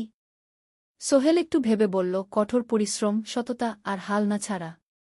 এই 3টা জিনিস যদি কারো মধ্যে থাকে, সে যে কোনো কিছু অর্জন করতে পারে। আর সবচেয়ে বড় কথা, যারা আমাকে সাহায্য করেছে তাদের ছাড়া আমি কিছুই না। একা কেউ সফল হতে পারে না গি। আপনার পরবর্তী স্বপ্ন কি? আমি চাই আরও মানুষকে সাহায্য করতে। আমার মতো যারা গ্রাম থেকে শহরে আসে তাদের জন্য একটা ট্রেনিং সেন্টার খুলব। তারা সেখানে বিভিন্ন স্কিল শিখতে পারবে, চাকরি পাবে, নিজের পায়ে দাঁড়াতে পারবে। 8ম অধ্যায়, নতুন প্রজন্ম। আরও 5 বছর কেটে গেল। সোহেল এখন 45 বছরের। তার মেয়ে সারা এখন 9 বছরের। স্কুলে ক্লাস 4-এ পড়ে। খুব মেধাবী মেয়ে। একদিন সারা বাবাকে জিজ্ঞেস করল, বাবা, তুমি কিভাবে এত বড় হলে? আমার বন্ধুরা বলে তুমি একজন সফল মানুষ গো। সোহেল তাকে কোলে নিয়ে বসল। বাবা, তুমি জানো তোমার দাদু ছিলেন একজন স্কুল শিক্ষক। খুব সৎ মানুষ। কিন্তু আমরা গরিব ছিলাম। আমি রিকশা চালাতাম গো। রিকশা? সত্যি? হ্যাঁ। তারপর আমি এই শহরে এলাম। অনেক কষ্ট করেছি। কিন্তু হাল ছাড়িনি। মানুষ আমাকে সাহায্য করেছে। আর আমি কঠোর পরিশ্রম করেছি। বাবা, আমিও কি তোমার মতো হতে পারব? অবশ্যই পারবে বাবা। তবে মনে রেখো, সফলতা মানে শুধু টাকা পয়সা না। সফলতা মানে ভালো মানুষ হওয়া, অন্যদের সাহায্য করা, সৎ থাকা। সারা মাথা নাডল। আমি ভালো মানুষ হব বাবা। সোহেল তার মেয়েকে জড়িয়ে ধরল। মনে মনে ভাবল, তার জীবনের সব কষ্ট সার্থক হয়েছে। মিনা রান্নাঘর থেকে ডাকল, খাবার তৈরি। এসো। সোহেল সারাকে নিয়ে ডাইনিং টেবিলে গেল। ঋতু এসেছে। সে এখন বিয়ে করেছে, তার একটা ছেলে হয়েছে। সোহেলের মা মাঝে মাঝে চট্টগ্রামে বেড়াতে আসেন। আজও এসেছেন। সবাই মিলে খেতে বসল। হাসিগল্পে ভরা পরিবার। সোহেল তাকাল তার মায়ের দিকে, মিনার দিকে, সারার দিকে, ঋতুর দিকে। মনে হল, জীবনে আর কি চাই? খাওয়া শেষে সবাই বসে রইল। গল্প করছিল। হঠাৎ সোহেলের ফোন বাজল। অফিস থেকে। একটা জরুরি বিষয়। সোহেল ফোন রেখে দিয়ে মিনাকে বলল, একটা নতুন প্রজেক্টের প্রস্তাব এসেছে। একটা এতিমখানা বানানোর কাজ। সরকারি প্রজেক্ট। তুমি নেবে? অবশ্যই। এটা আমার স্বপ্নের প্রজেক্ট। যেসব বাচ্চাদের বাবা মা নেই তাদের জন্য একটা সুন্দর জায়গা। মিনা হাসল। তুমি কখনো বদলাও না। এখনো অন্যদের কথা ভাবো। এটাই তো জীবন, মিনা। শুধু নিজের জন্য বাঁচলে কি হবে? 49 অধ্যায়, উত্তরাধিকার। 10 বছর আরও কেটে গেল। সোহেল এখন 55 বছরের। তার চুলে পাক ধরেছে। কিন্তু শক্তি এখনও আগের মতোই। সারা এখন 19 বছরের। সে বিশ্ববিদ্যালয়ে ইঞ্জিনিয়ারিং পড়ছে। সে চায় বাবার মতো কনস্ট্রাকশন ইন্ডাস্ট্রিতে কাজ করতে। একদিন সারা বাবাকে বলল, বাবা, আমি তোমার কোম্পানিতে কাজ করতে চাই। এখনও তো তোর পড়াশোনা বাকি। জানি, কিন্তু আমি এখন থেকেই শিখতে চাই। ছুটির দিনে তোমার সাথে সাইটে যেতে চাই। দেখতে চাই কিভাবে কাজ হয়। সোহেল খুশি হয়ে গেল। তার মেয়ে তার পথ অনুসরণ করতে চায়। ঠিক আছে, কিন্তু শর্ত হল তোকে সবকিছু নিজ থেকে শিখতে হবে। কোনো স্পেশাল ট্রিটমেন্ট পাবি না। আমি তো তাই চাই, বাবাগু। সারা তার বাবার সাথে কাজ শিখতে শুরু করল। সে দেখল কিভাবে শ্রমিকরা কাজ করে, কিভাবে ম্যাটেরিয়াল বাছাই করতে হয়, কিভাবে একটা প্রজেক্ট ম্যানেজ করতে হয়। সোহেল তাকে কোনো সহজ পথ দিল না। সারাকেও সবার মতো কষ্ট করতে হল। সাইটে রোদে দাঁড়িয়ে থাকতে হল। শ্রমিকদের সাথে কথা বলতে হল। কিন্তু সারা হাল ছাড়ল না। সে তার বাবার মেয়ে। পরিশ্রম করতে জানে। 3 বছর পর সারা গ্রাজুয়েট হল। সে সোহেলের কোম্পানিতে জুনিয়র প্রজেক্ট ম্যানেজার হিসেবে যোগ দিল। সোহেল ধীরে ধীরে সারাকে বড় দায়িত্ব দিতে শুরু করল। সারা তার বাবার মতোই সৎ, পরিশ্রমী। 20 অধ্যায়, সমাপ্তি নয়, নতুন শুরু। আরও 5 বছর পর সোহেল এখন 60 বছরের। সে সিদ্ধান্ত নিল, এবার অবসর নেওয়ার সময় এসেছে। কোম্পানির দায়িত্ব সারাকে দেবে। একটা অনুষ্ঠান করা হল। সোহেল আনুষ্ঠানিকভাবে কোম্পানির চেয়ারম্যান পদ থেকে অবসর নিল। সারা হল নতুন ম্যানেজিং ডিরেক্টর। সোহেল তার বক্তব্যে বলল, আমি যখন এই শহরে এসেছিলাম আমার পকেটে ছিল মাত্র 5,000 টাকা। একটা ছোট্ট ব্যাগ। আর অনেক স্বপ্ন। আজ 40 বছর পর আমি পেছনে ফিরে তাকাই, দেখি একটা দীর্ঘ পথ। সেই পথে অনেক কষ্ট ছিল, অনেক বাধা ছিল। কিন্তু ছিল অনেক ভালোবাসাও। অনেক মানুষের সাহায্যও। আমি বিশ্বাস করি সফলতা একা আসে না। এটা আসে অনেক মানুষের সমর্থন, ভালোবাসা আর বিশ্বাস নিয়ে। আমি যা কিছু অর্জন করেছি তা আমার একার না। এটা আমার পরিবারের, আমার কর্মচারীদের, আমার বন্ধুদের, সবার। আজ আমি আমার মেয়ে সারার হাতে এই দায়িত্ব তুলে দিচ্ছি। আমি জানি সে আমার চেয়ে ভালো করবে। কারণ সে শিখেছে আমার ভুল থেকে, আমার অভিজ্ঞতা থেকে। অনুষ্ঠান শেষ হল। সবাই চলে গেল।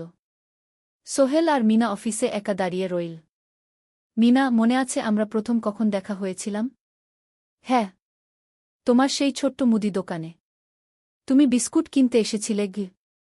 কে ভেবেছিল সেই দিন থেকে আমাদের এই পর্যস্বপ্নের শহর। প্রথম অধ্যায়, যাত্রা শুরু। সকাল 7টা বেজে গেছে।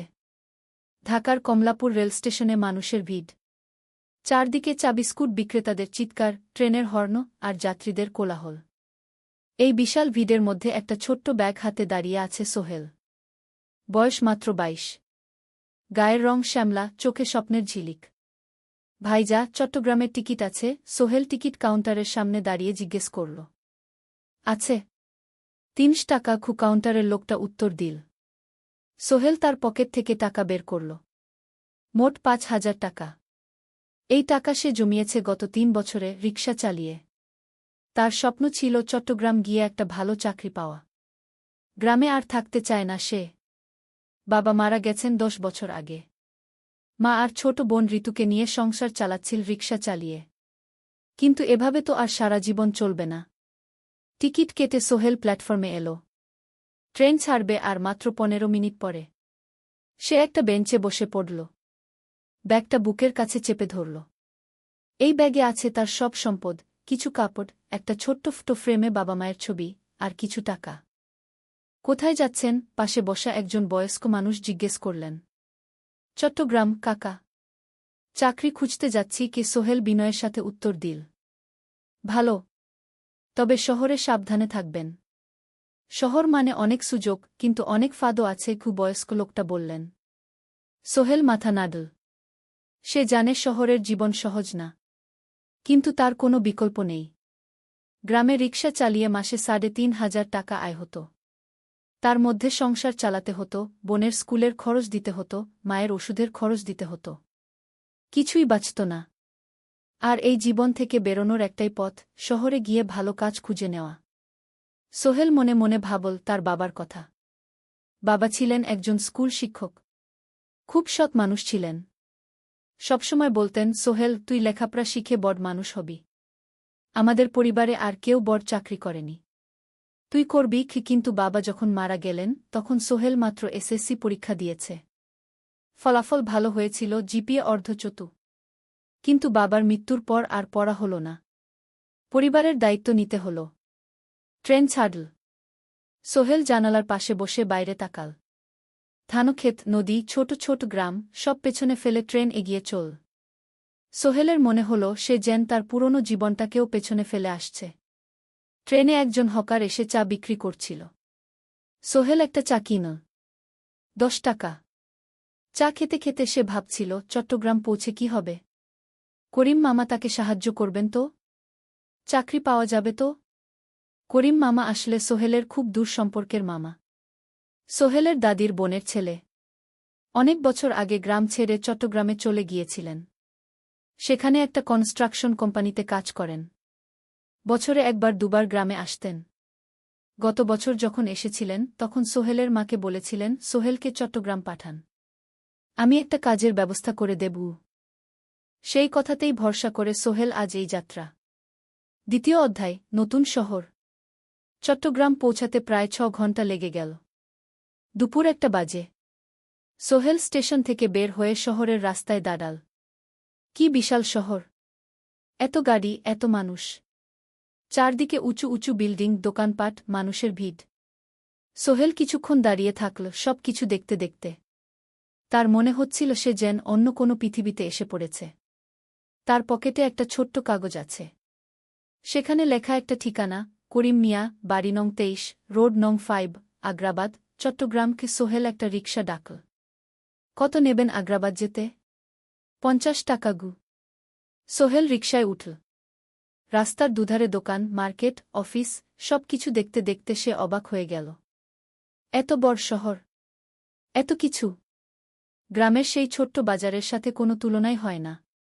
প্রায় আধা ঘণ্টা পর রিকশা একটা পুরনো বাড়ির সামনে থামল। 3 তলা বাড়ি, কিন্তু রং উঠে গেছে। সিঁড়ি দিয়ে উঠে 3য় তলায় করিম মামার ফ্ল্যাটে নক করল। দরজা খুলল এক মধ্যবয়সী মহিলা। কে? আসসালামু আলাইকুম আপা। আমি সোহেল। নোয়াখালীর গ্রাম থেকে এসেছি। করিম মামা বাড়িতে আছেন? মহিলা তাকে মাথা থেকে পা পর্যন্ত দেখল। করিম তো অফিসে গেছে। তুমি কে? কোথা থেকে এসেছ? সোহেল সব খুলে বলল। মহিলা তাকে ভেতরে ঢুকতে দিল। বসো। করিম সন্ধ্যায় ফিরবে গু। ফ্ল্যাটটা ছোট। 2টো রুম, একটা ছোট্ট রান্নাঘর আর একটা বাথরুম। কিন্তু সোহেলের কাছে খুব সুন্দর লাগল। গ্রামের সেই টিনের ঘরের চেয়ে তো অনেক ভালো। মহিলা তার নাম জানাল, সালমা। করিম মামার স্ত্রী। তাদের 2টো ছেলে, একজন ক্লাস 8-এ পড়ে, আরেকজন ক্লাস 5-এ। খেয়েছ? সালমা আপা জিজ্ঞেস করল। না আপা গু। অপেক্ষা করো। ভাত আছে, মাছ আছে। খাও। সোহেল প্রথমে রাজি হতে চাইল না। কিন্তু খুব খিদে পেয়েছিল। সকাল থেকে শুধু একটা চা আর বিস্কুট খেয়েছে। খাওয়া দাওয়ার পর সোহেল বসে রইল। সালমা আপা তাকে গল্প করতে লাগল। তোমার মা কেমন আছেন? তোমার বোন? ভালো আছে আপা। মার একটু গেটে বাত আছে। ওষুধ খাচ্ছেন। বোন স্কুলে পড়ে কু। তুমি কি করতে চাও এখানে? চাকরি খুঁজছি আপা। যে কোনো কাজ করব। বাসায় মা আর বোনকে টাকা পাঠাতে হবে। সালমা আপা মাথা নাড়ল। করিম তোমার জন্য কিছু একটা করবে। সে ভালো মানুষ গ। সারাদিন অপেক্ষা করল সোহেল। সন্ধ্যা 6টায় করিম মামা ফিরলেন। 50-এর কাছাকাছি বয়স, কালো রঙের প্যান্ট শার্ট পরা, হাতে একটা ব্যাগ। আরে সোহেল, কবে এলি? করিম মামা খুশি হয়ে বললেন। আজ সকালে মামা গু। করিম মামা তাকে জড়িয়ে ধরলেন। অনেকদিন পর দেখলাম। কেমন আছিস? ভালো আছি মামা গি। ভালো করেছিস এসে। এখানে অনেক সুযোগ আছে। তোর জন্য একটা কাজের ব্যবস্থা করে দেব। তবে প্রথমে কয়েকদিন এখানে থাক। শহরটা একটু চিনে নে। তারপর কাজে যোগ দিবি। সোহেলের মনে আসার আলো জ্বল। সে ভাবল হয়তো তার ভাগ্য এবার পাল্টাবে। তৃতীয় অধ্যায়, প্রথম চাকরি। এক সপ্তাহ পরে করিম মামা সোহেলকে তার কোম্পানিতে নিয়ে গেলেন। কোম্পানির নাম আলামিন কনস্ট্রাকশন। অফিসটা শহরের কেন্দ্রে ৫ তলা একটা বিল্ডিংয়ের দোতলায়। মালিক আলী সাহেব। ৫০-এর কাছাকাছি বয়স, মোটা চেহারা, চোখে সোনার ফ্রেমের চশমা। বড়লোক মানুষ, কিন্তু খুব কড়া। এই ছেলেটাকে কি কাজে লাগাবেন? আলী সাহেব করিম মামাকে জিজ্ঞেস করলেন। স্যার, ও আমার আত্মীয়। গ্রাম থেকে এসেছে। খুব পরিশ্রমী। যে কোনো কাজে লাগাতে পারেন। আলী সাহেব সোহেলের দিকে তাকালেন। তুমি কি পড়েছ? Sir, SSC pass. জিপিএ অর্ধচতু। হুম। ভালো। কম্পিউটার চালাতে পারো? না স্যার, পারি না। কিন্তু শিখতে চাই। আলী সাহেব একটু ভাবলেন। ঠিক আছে। তোমাকে অফিসের কাজে রাখব। ফাইল গুছানো, চা বানানো, কাগজপত্র নিয়ে যাওয়া, না এসব। মাসে ৫,০০০ টাকা। রাজি আছো? জি স্যার। সোহেল খুশি হয়ে গেল। ৫,০০০ টাকা। রিকশা চালিয়ে ৩,৫০০ পেত। এখানে ৫,০০০। কাজ শুরু হল পরদিন থেকে। সকাল ৮টায় অফিসে যেতে হয়, ফিরতে হয় সন্ধ্যা ৭টায়। প্রথম দিন সোহেল ঘুম থেকে উঠল ভোর ৫টায়। তৈরি হয়ে ৭:৩০টায় অফিসের উদ্দেশ্যে বের হল। করিম মামার বাড়ি থেকে অফিস প্রায় ৫ কিলোমিটার। বাসে যেতে হয়। অফিসে পৌঁছে সোহেল দেখল সেই প্রথম আলী সাহেব এখনও আসেননি। অফিস খোলা ছিল না। ৮-১০ মিনিট পর একজন লোক এসে অফিস খুল। তুমি নতুন? জি। আমি সোহেল।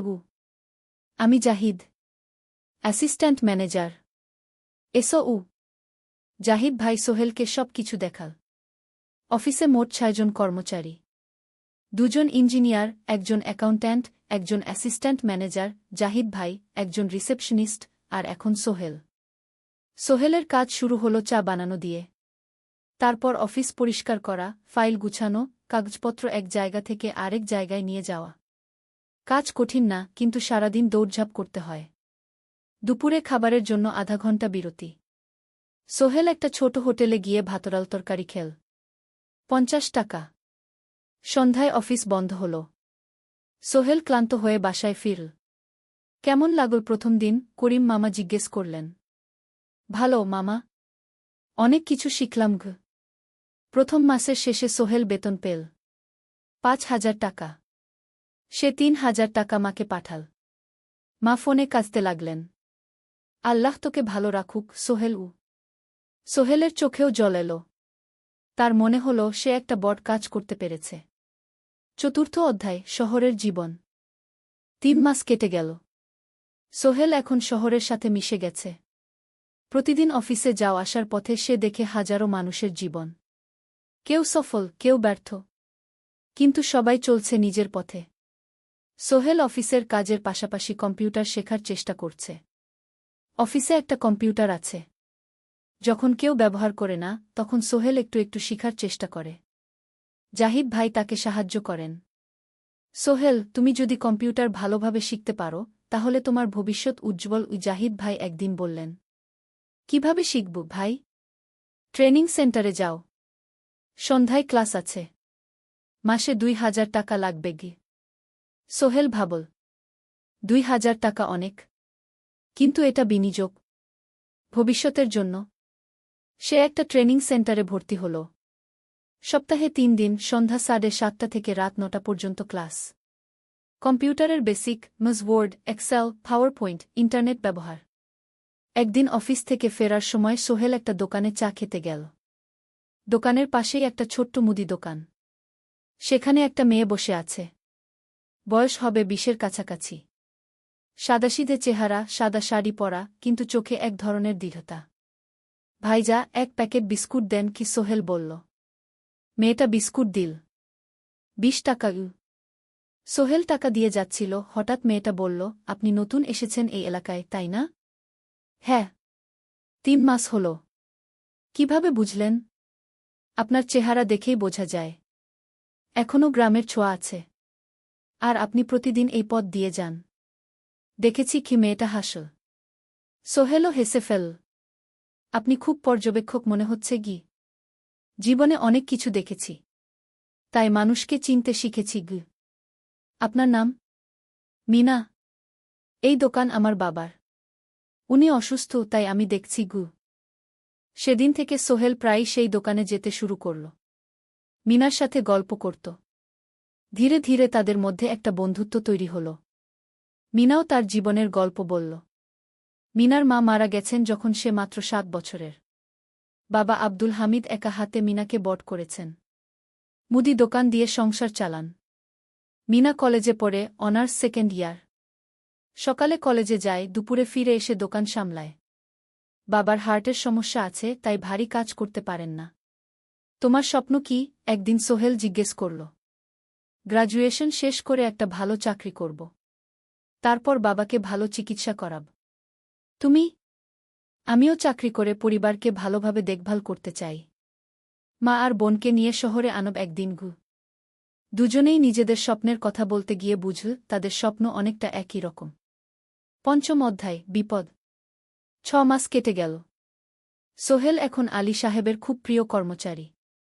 সে শুধু চা বিস্কুট দেওয়ার কাজই করে না, এখন কম্পিউটারেও কিছু কাজ শিখেছে। ছোটখাটো টাইপিং, ডেটা এন্ট্রি এসব করতে পারে। আলী সাহেব খুশি হয়ে তার বেতন বাড়িয়ে 8,000 টাকা করে দিয়েছেন। একদিন রাতে সোহেল অফিস থেকে ফিরছিল। সেদিন একটু দেরি হয়ে গেছে। রাত প্রায় 9টা। সাধারণত সোহেল সন্ধ্যা 7:30টায় ফিরে। কিন্তু সেদিন অফিসে একটা জরুরি কাজ ছিল। বাস থেকে নেমে সোহেল বাড়ির দিকে হাঁটছিল। হঠাৎ একটা অন্ধকার গলিতে 3জন লোক তাকে ঘিরে ধরল। তাদের চেহারা দেখেই বোঝা যাচ্ছিল ভালো উদ্দেশ্য নিয়ে আসেনি। টাকা দে তাড়াতাড়ি, একজন বলল। তার হাতে একটা ছুরি। সোহেল ভয় পেয়ে গেল। ভাই, আমার কাছে খুব কম টাকা আছে গি। যা আছে দে। তাড়াতাড়ি করো। সোহেল কাঁপতে কাঁপতে তার পকেট থেকে 5 টাকা বের করে দিল। এই টাকা দিয়ে সে বাজার করবে ভেবেছিল।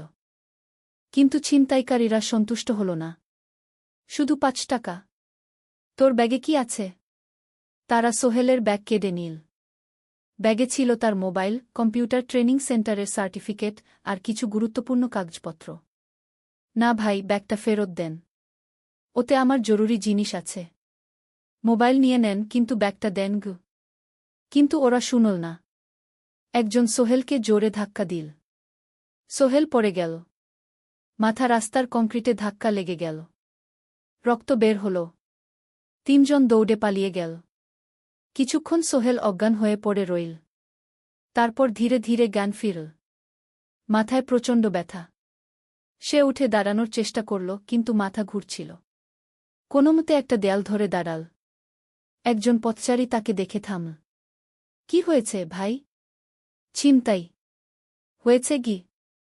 এসো, আমি তোমাকে হাসপাতালে নিয়ে যাই। কিন্তু সোহেল রাজি হল না। না, ঠিক আছি। বাড়ি যেতে পারব। সে কোনোমতে করিম মামার বাড়িতে পৌঁছাল। দরজা খুলেই সালমা আপা চিৎকার করে উঠলেন। ও আল্লাহ! কি হয়েছে? করিম মামা দৌড়ে এলেন। সোহেলকে ভেতরে নিয়ে গেলেন। তার মাথায় জল ঢেলে রক্ত পরিষ্কার করলেন। ক্ষতটা বেশ গভীর। হাসপাতালে যেতে হবে কি? করিম মামা বললেন। তারা একটা অটোরিকশা নিয়ে নিকটস্থ হাসপাতালে গেলেন। ডাক্তার সোহেলের মাথায় 3টা সেলাই দিলেন। বলল, 1 সপ্তাহ বিশ্রাম নিতে হবে। কোনো ভারী কাজ করা যাবে না। হাসপাতাল থেকে ফিরে সোহেল শুয়ে রইল। তার মনে হচ্ছিল সবকিছু শেষ হয়ে গেছে। মোবাইল চলে গেছে, গুরুত্বপূর্ণ কাগজপত্র চলে গেছে। এখন 1 সপ্তাহ অফিস করতে পারবে না। পরদিন সকালে করিম মামা আলী সাহেবকে ফোন করে সব জানালেন। আলী সাহেব বললেন, ঠিক আছে। সোহেল ভালো হয়ে এলে আসবে। চিন্তার কিছু নেই গি। মিনা যখন এই খবর শুনল, সে সন্ধ্যায় সোহেলকে দেখতে এল। করিম মামার বাড়িতে। সাথে এনেছিল কিছু ফল। কি হয়েছিল? মিনা চিন্তিত গলায় জিজ্ঞেস করল। সোহেল সব বলল। মিনা রেগে গেল। এই শহরে এখন অনেক অপরাধ বেড়ে গেছে। পুলিশ কিছু করে না।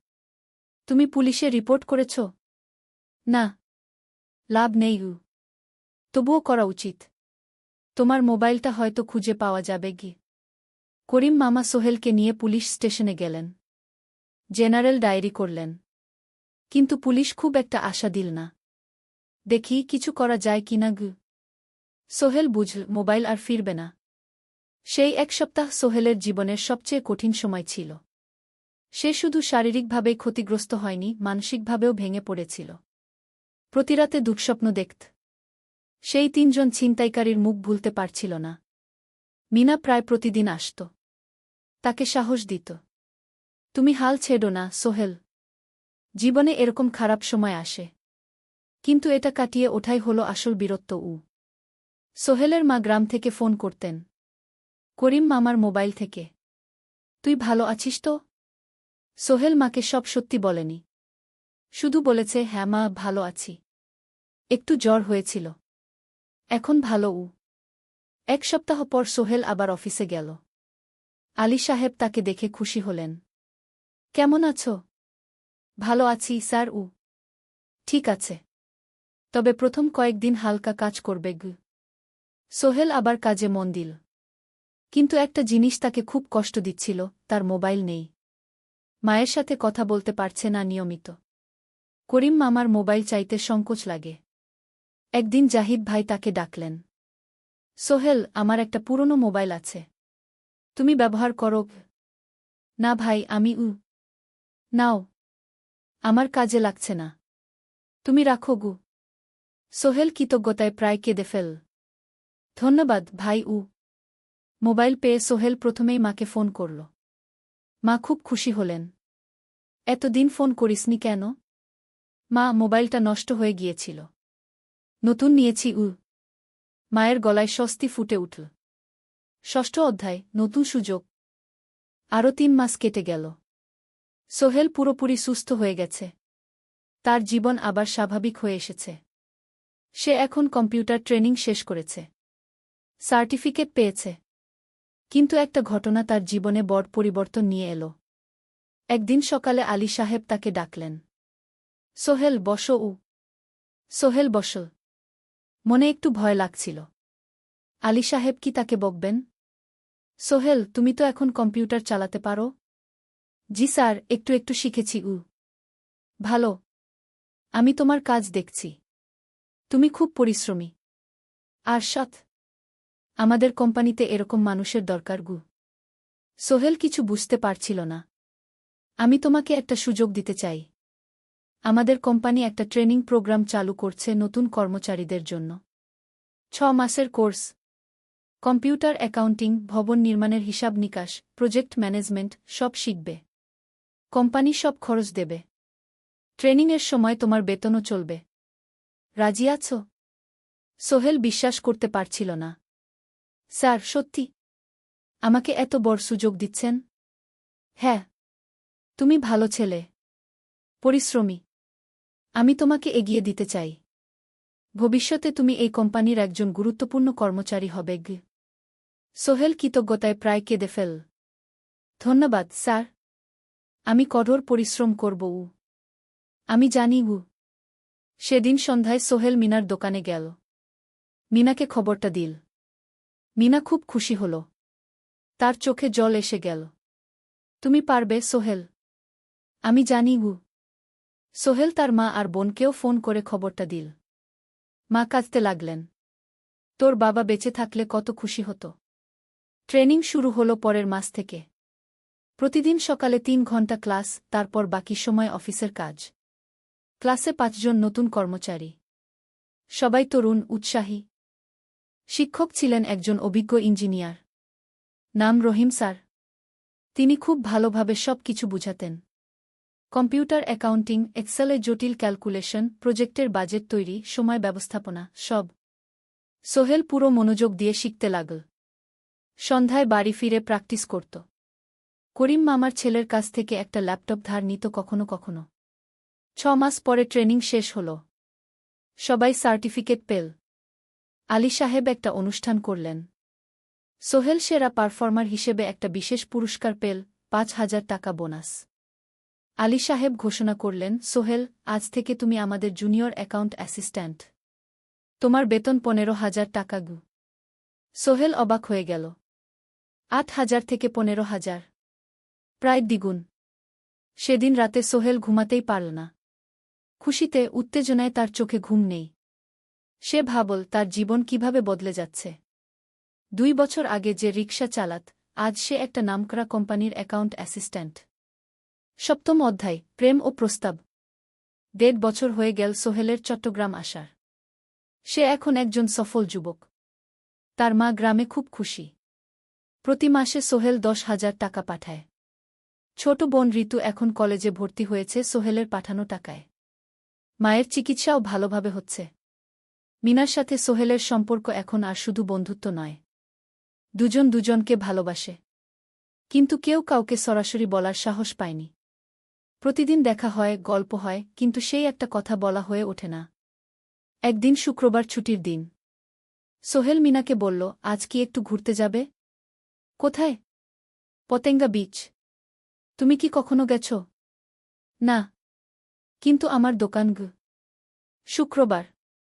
তোমার বাবা সামলাবে গু। মিনা রাজি হয়ে গেল। দুপুরে দুজনে বাস নিয়ে পতেঙ্গা গেল। সমুদ্র দেখে মিনা অবাক হয়ে গেল। কি সুন্দর! দুজনে বালিতে বসল। ঢেউয়ের শব্দ শুনতে শুনতে গল্প করছিল। হঠাৎ সোহেল বলল, মিনা, তোমার সাথে কিছু বলার ছিল। বলো। সোহেল একটা লম্বা শ্বাস নিল। তুমি জানো, আমি তোমাকে ভালোবাসি। মিনা হাসল। তার চোখ ভিজে গেল। জানি। আমিও তোমাকে ভালোবাসি, সোহেল গু। সোহেল অবাক হয়ে গেল। সত্যি? হ্যাঁ। অনেকদিন ধরেই জানি। তুমি আমার জীবনে এসে সব কিছু বদলে দিয়েছ। তোমার সাথে থাকলে আমার মনে হয় আমি যে কোনো কিছু করতে পারব গু। দুজনে কিছুক্ষণ চুপ করে বসে রইল। সমুদ্রের ঢেউ এসে পায়ে লাগছিল। সূর্য পশ্চিমে ঢলে পড়ছে। আকাশ লালকুমলা হয়ে গেছে। কিন্তু আমার বাবার সাথে কথা বলতে হবে কি? মিনা বলল। আমি তৈরি। যখন বলবে তখন বলবো। পরের সপ্তাহে সোহেল মিনার বাবার সাথে কথা বলল। আব্দুল হামিদ সাহেব প্রথমে একটু দ্বিধা করলেন। তুমি কোনো পরিবারের ছেলে? তোমার বাবা কি করতেন? সোহেল সব সত্যি বলল। তার বাবা ছিলেন স্কুল শিক্ষক। মারা গেছেন ১০ বছর আগে। মা গ্রামে থাকেন। ছোট বোন কলেজে পড়ে। তুমি নিজে কি করো? আমি আলামিন কনস্ট্রাকশন কোম্পানিতে জুনিয়র অ্যাকাউন্ট অ্যাসিস্ট্যান্ট। মাসে ১৫,০০০ টাকা বেতন। আব্দুল হামিদ সাহেব ভাবলেন। তারপর বললেন, দেখো, মিনা আমার একমাত্র সন্তান। তার মা নেই। আমি একা তাকে বড় করেছি। আমি চাই মিনা একজন ভালো ছেলের সাথে বিয়ে হোক। তুমি দেখতে ভালো ছেলে মনে হচ্ছে। কিন্তু আমাকে তোমার মায়ের সাথে দেখা করতে হবে। তোমার পরিবারকে জানতে হবে। জি আঙ্কেল। আমি ব্যবস্থা করছি। সোহেল খুশিতে আটখানা। সে সেদিন রাতেই তার মাকে ফোন করল। মাকে সব বলল। মা প্রথমে অবাক হলেন। তারপর খুশি হলেন। মিনা মেয়েটা কেমন? খুব ভালো, মা। তুমি দেখলে পছন্দ করবে। ঠিক আছে। আমি আর ঋতু আসছি চট্টগ্রাম। ২ সপ্তাহ পর সোহেলের মা আর বোন চট্টগ্রাম এল। সোহেল তাদের নিয়ে মিনার বাড়িতে গেল। ২ পরিবার একসাথে বসল। মিনার বাবা সোহেলের মাকে দেখে খুশি হলেন। সোহেলের মা সহজ সরল ভদ্রমহিলা। আপনার ছেলে খুব ভালো। মিনা তাকে পছন্দ করে। আমিও রাজি। আব্দুল হামিদ সাহেব বললেন। আমার সোহেল সৎ ছেলে। মিনাকে খুব ভালোবাসে। আমি জানি ও মিনাকে সুখে রাখবে। কি? সোহেলের মা বললেন। বিয়ের তারিখ ঠিক হল ৩ মাস পর। এই ৩ মাসে সোহেল যথেষ্ট টাকা জমাবে। বিয়ে হবে সাদামাটা কিন্তু সুন্দর। ৮ম অধ্যায়, নতুন পথ। ৩ মাস কেটে গেল দ্রুত। সোহেল প্রতিদিন কঠোর পরিশ্রম করছিল। অফিসে তার কাজের প্রশংসা হচ্ছে। আলী সাহেব তাকে এখন ছোটখাটো প্রজেক্টের হিসাব দেখতে দিচ্ছেন। সোহেল তার সঞ্চিত টাকা দিয়ে বিয়ের আয়োজন করল। বিয়ে হল মিনার বাড়ির কাছের একটা কমিউনিটি সেন্টারে। খুব বেশি লোক আসেনি। দুই পরিবারের আত্মীয়স্বজন আর অফিসের কয়েকজন সহকর্মী। কিন্তু অনুষ্ঠান ছিল খুব সুন্দর। সোহেল যখন মিনাকে বিয়ের পোশাকে দেখল, তার মনে হল পৃথিবীর সবচেয়ে সুন্দর মেয়ে সে। লাল শাড়ি পরা, মুখে হালকা মেকআপ, কিন্তু তার স্বাভাবিক সৌন্দর্য ছিল আসল। বিয়ের পর সোহেল একটা ছোট্ট ফ্ল্যাট ভাড়া নিল। 2 রুমের ফ্ল্যাট, মাসে ভাড়া 5,000 টাকা। মিনা এখনও তার পড়াশোনা চালিয়ে যাচ্ছে। আরও 1 বছর বাকি গ্র্যাজুয়েশন শেষ হতে। সোহেলের মা আর বোন গ্রামে ফিরে গেল। মা বলে গেলেন, সোহেল, মিনাকে ভালো রাখিস। মেয়েরা অনেক ত্যাগ করে সংসার করতে গু। জানি মা গু। নতুন জীবন শুরু হল। সোহেল সকালে অফিসে যায়, সন্ধ্যায় ফেরে। মিনা সকালে কলেজে যায়, দুপুরে ফিরে রান্না করে, ঘর গোছায়। সন্ধ্যায় দুজনে একসাথে বসে পড়াশোনা করে, গল্প করে, টিভি দেখে। জীবন সুন্দর ছিল। কিন্তু চ্যালেঞ্জও ছিল। মাসিক খরচ, ভাড়া 5,000, বাজার 3,000, বিদ্যুৎ গ্যাস 1,000, মায়ের জন্য 5,000, মিনার কলেজের খরচ 1,200। মোট প্রায় 14,000 টাকা। বাঁচত মাত্র 1,000 খানেক। কিন্তু সোহেল হাল ছাড়ল না। সে সন্ধ্যায় একটা কম্পিউটার ট্রেনিং সেন্টারে পার্ট টাইম পড়ানো শুরু করল। সপ্তাহে 3 দিন 2 ঘন্টা করে। এতে মাসে আরও 3,000 টাকা আসতে লাগল। মিনাও বসে থাকল না। সে বাড়িতে বসে কয়েকজন স্কুলের ছাত্রছাত্রীকে টিউশন পড়াতে শুরু করল। মাসে 2,000 টাকা আয়। এভাবে কেটে গেল 6 মাস। দুজন মিলে পরিবার চালাচ্ছে, স্বপ্ন দেখছে। একদিন সোহেল বলল, মিনা, আমি একটা নতুন স্বপ্ন দেখছি গু। কি? আমি নিজে একটা ছোট্ট কনস্ট্রাকশন কোম্পানি খুলতে চাই। ছোট ছোট প্রজেক্ট নেব। বাড়ি মেরামত, ছোট বিল্ডিং বানানো, এসব। তোমার কি যথেষ্ট অভিজ্ঞতা আছে? আছে। আমি 2 বছর ধরে এই কাজের সাথে জড়িত। অনেক কিছু শিখেছি। আর আলী সাহেবও আমাকে সাহায্য করবেন গু। কিন্তু টাকা কোথায়? কোম্পানি খুলতে তো অনেক টাকা লাগবে গি। আমি জমাচ্ছি। আরও 1 বছর কাজ করব। তারপর চেষ্টা করব। মিনা তাকে সমর্থন দিল। তুমি পারবে। তোমার মধ্যে সেই শক্তি আছে গি। 9ম অধ্যায়, চ্যালেঞ্জের সময়। কিন্তু ভাগ্য সবসময় অনুকূলে থাকে না। সোহেল যখন স্বপ্ন দেখছিল নিজের কোম্পানি খোলার, তখনই একটা বড় সমস্যা এল।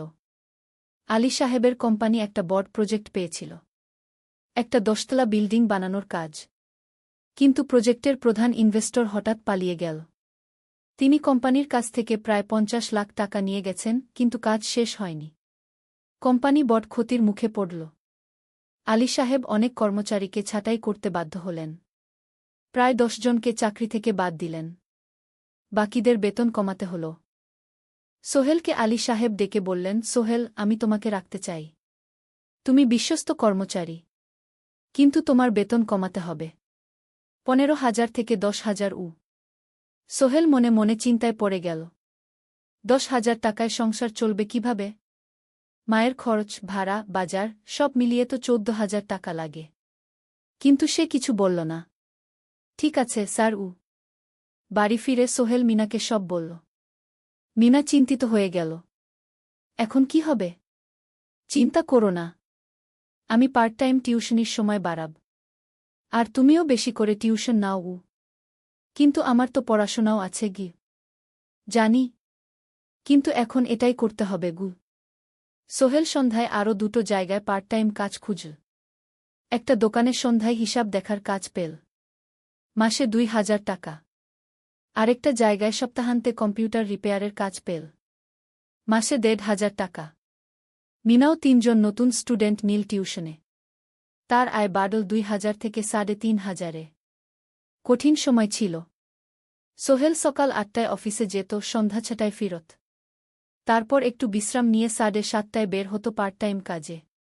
রাত 10টায় বাড়ি ফিরত। রবি সোমবার কম্পিউটার রিপেয়ারের কাজ।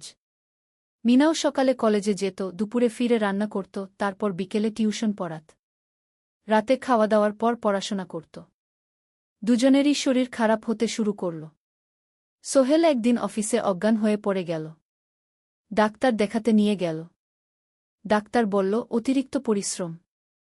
শরীরে পুষ্টির অভাব। ঠিকমতো খাচ্ছেন না মনে হচ্ছে গি।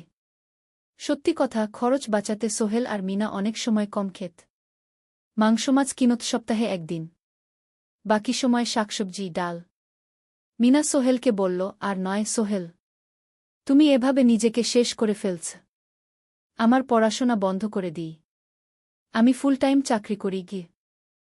না, সোহেল জোর দিয়ে বলল, তোমার পড়াশোনা বন্ধ হবে না। আরও মাত্র 6 মাস বাকি। তুমি গ্রাজুয়েট হবেই গু। কিন্তু তুমি আমি ঠিক হয়ে যাব। চিন্তা করো না গে।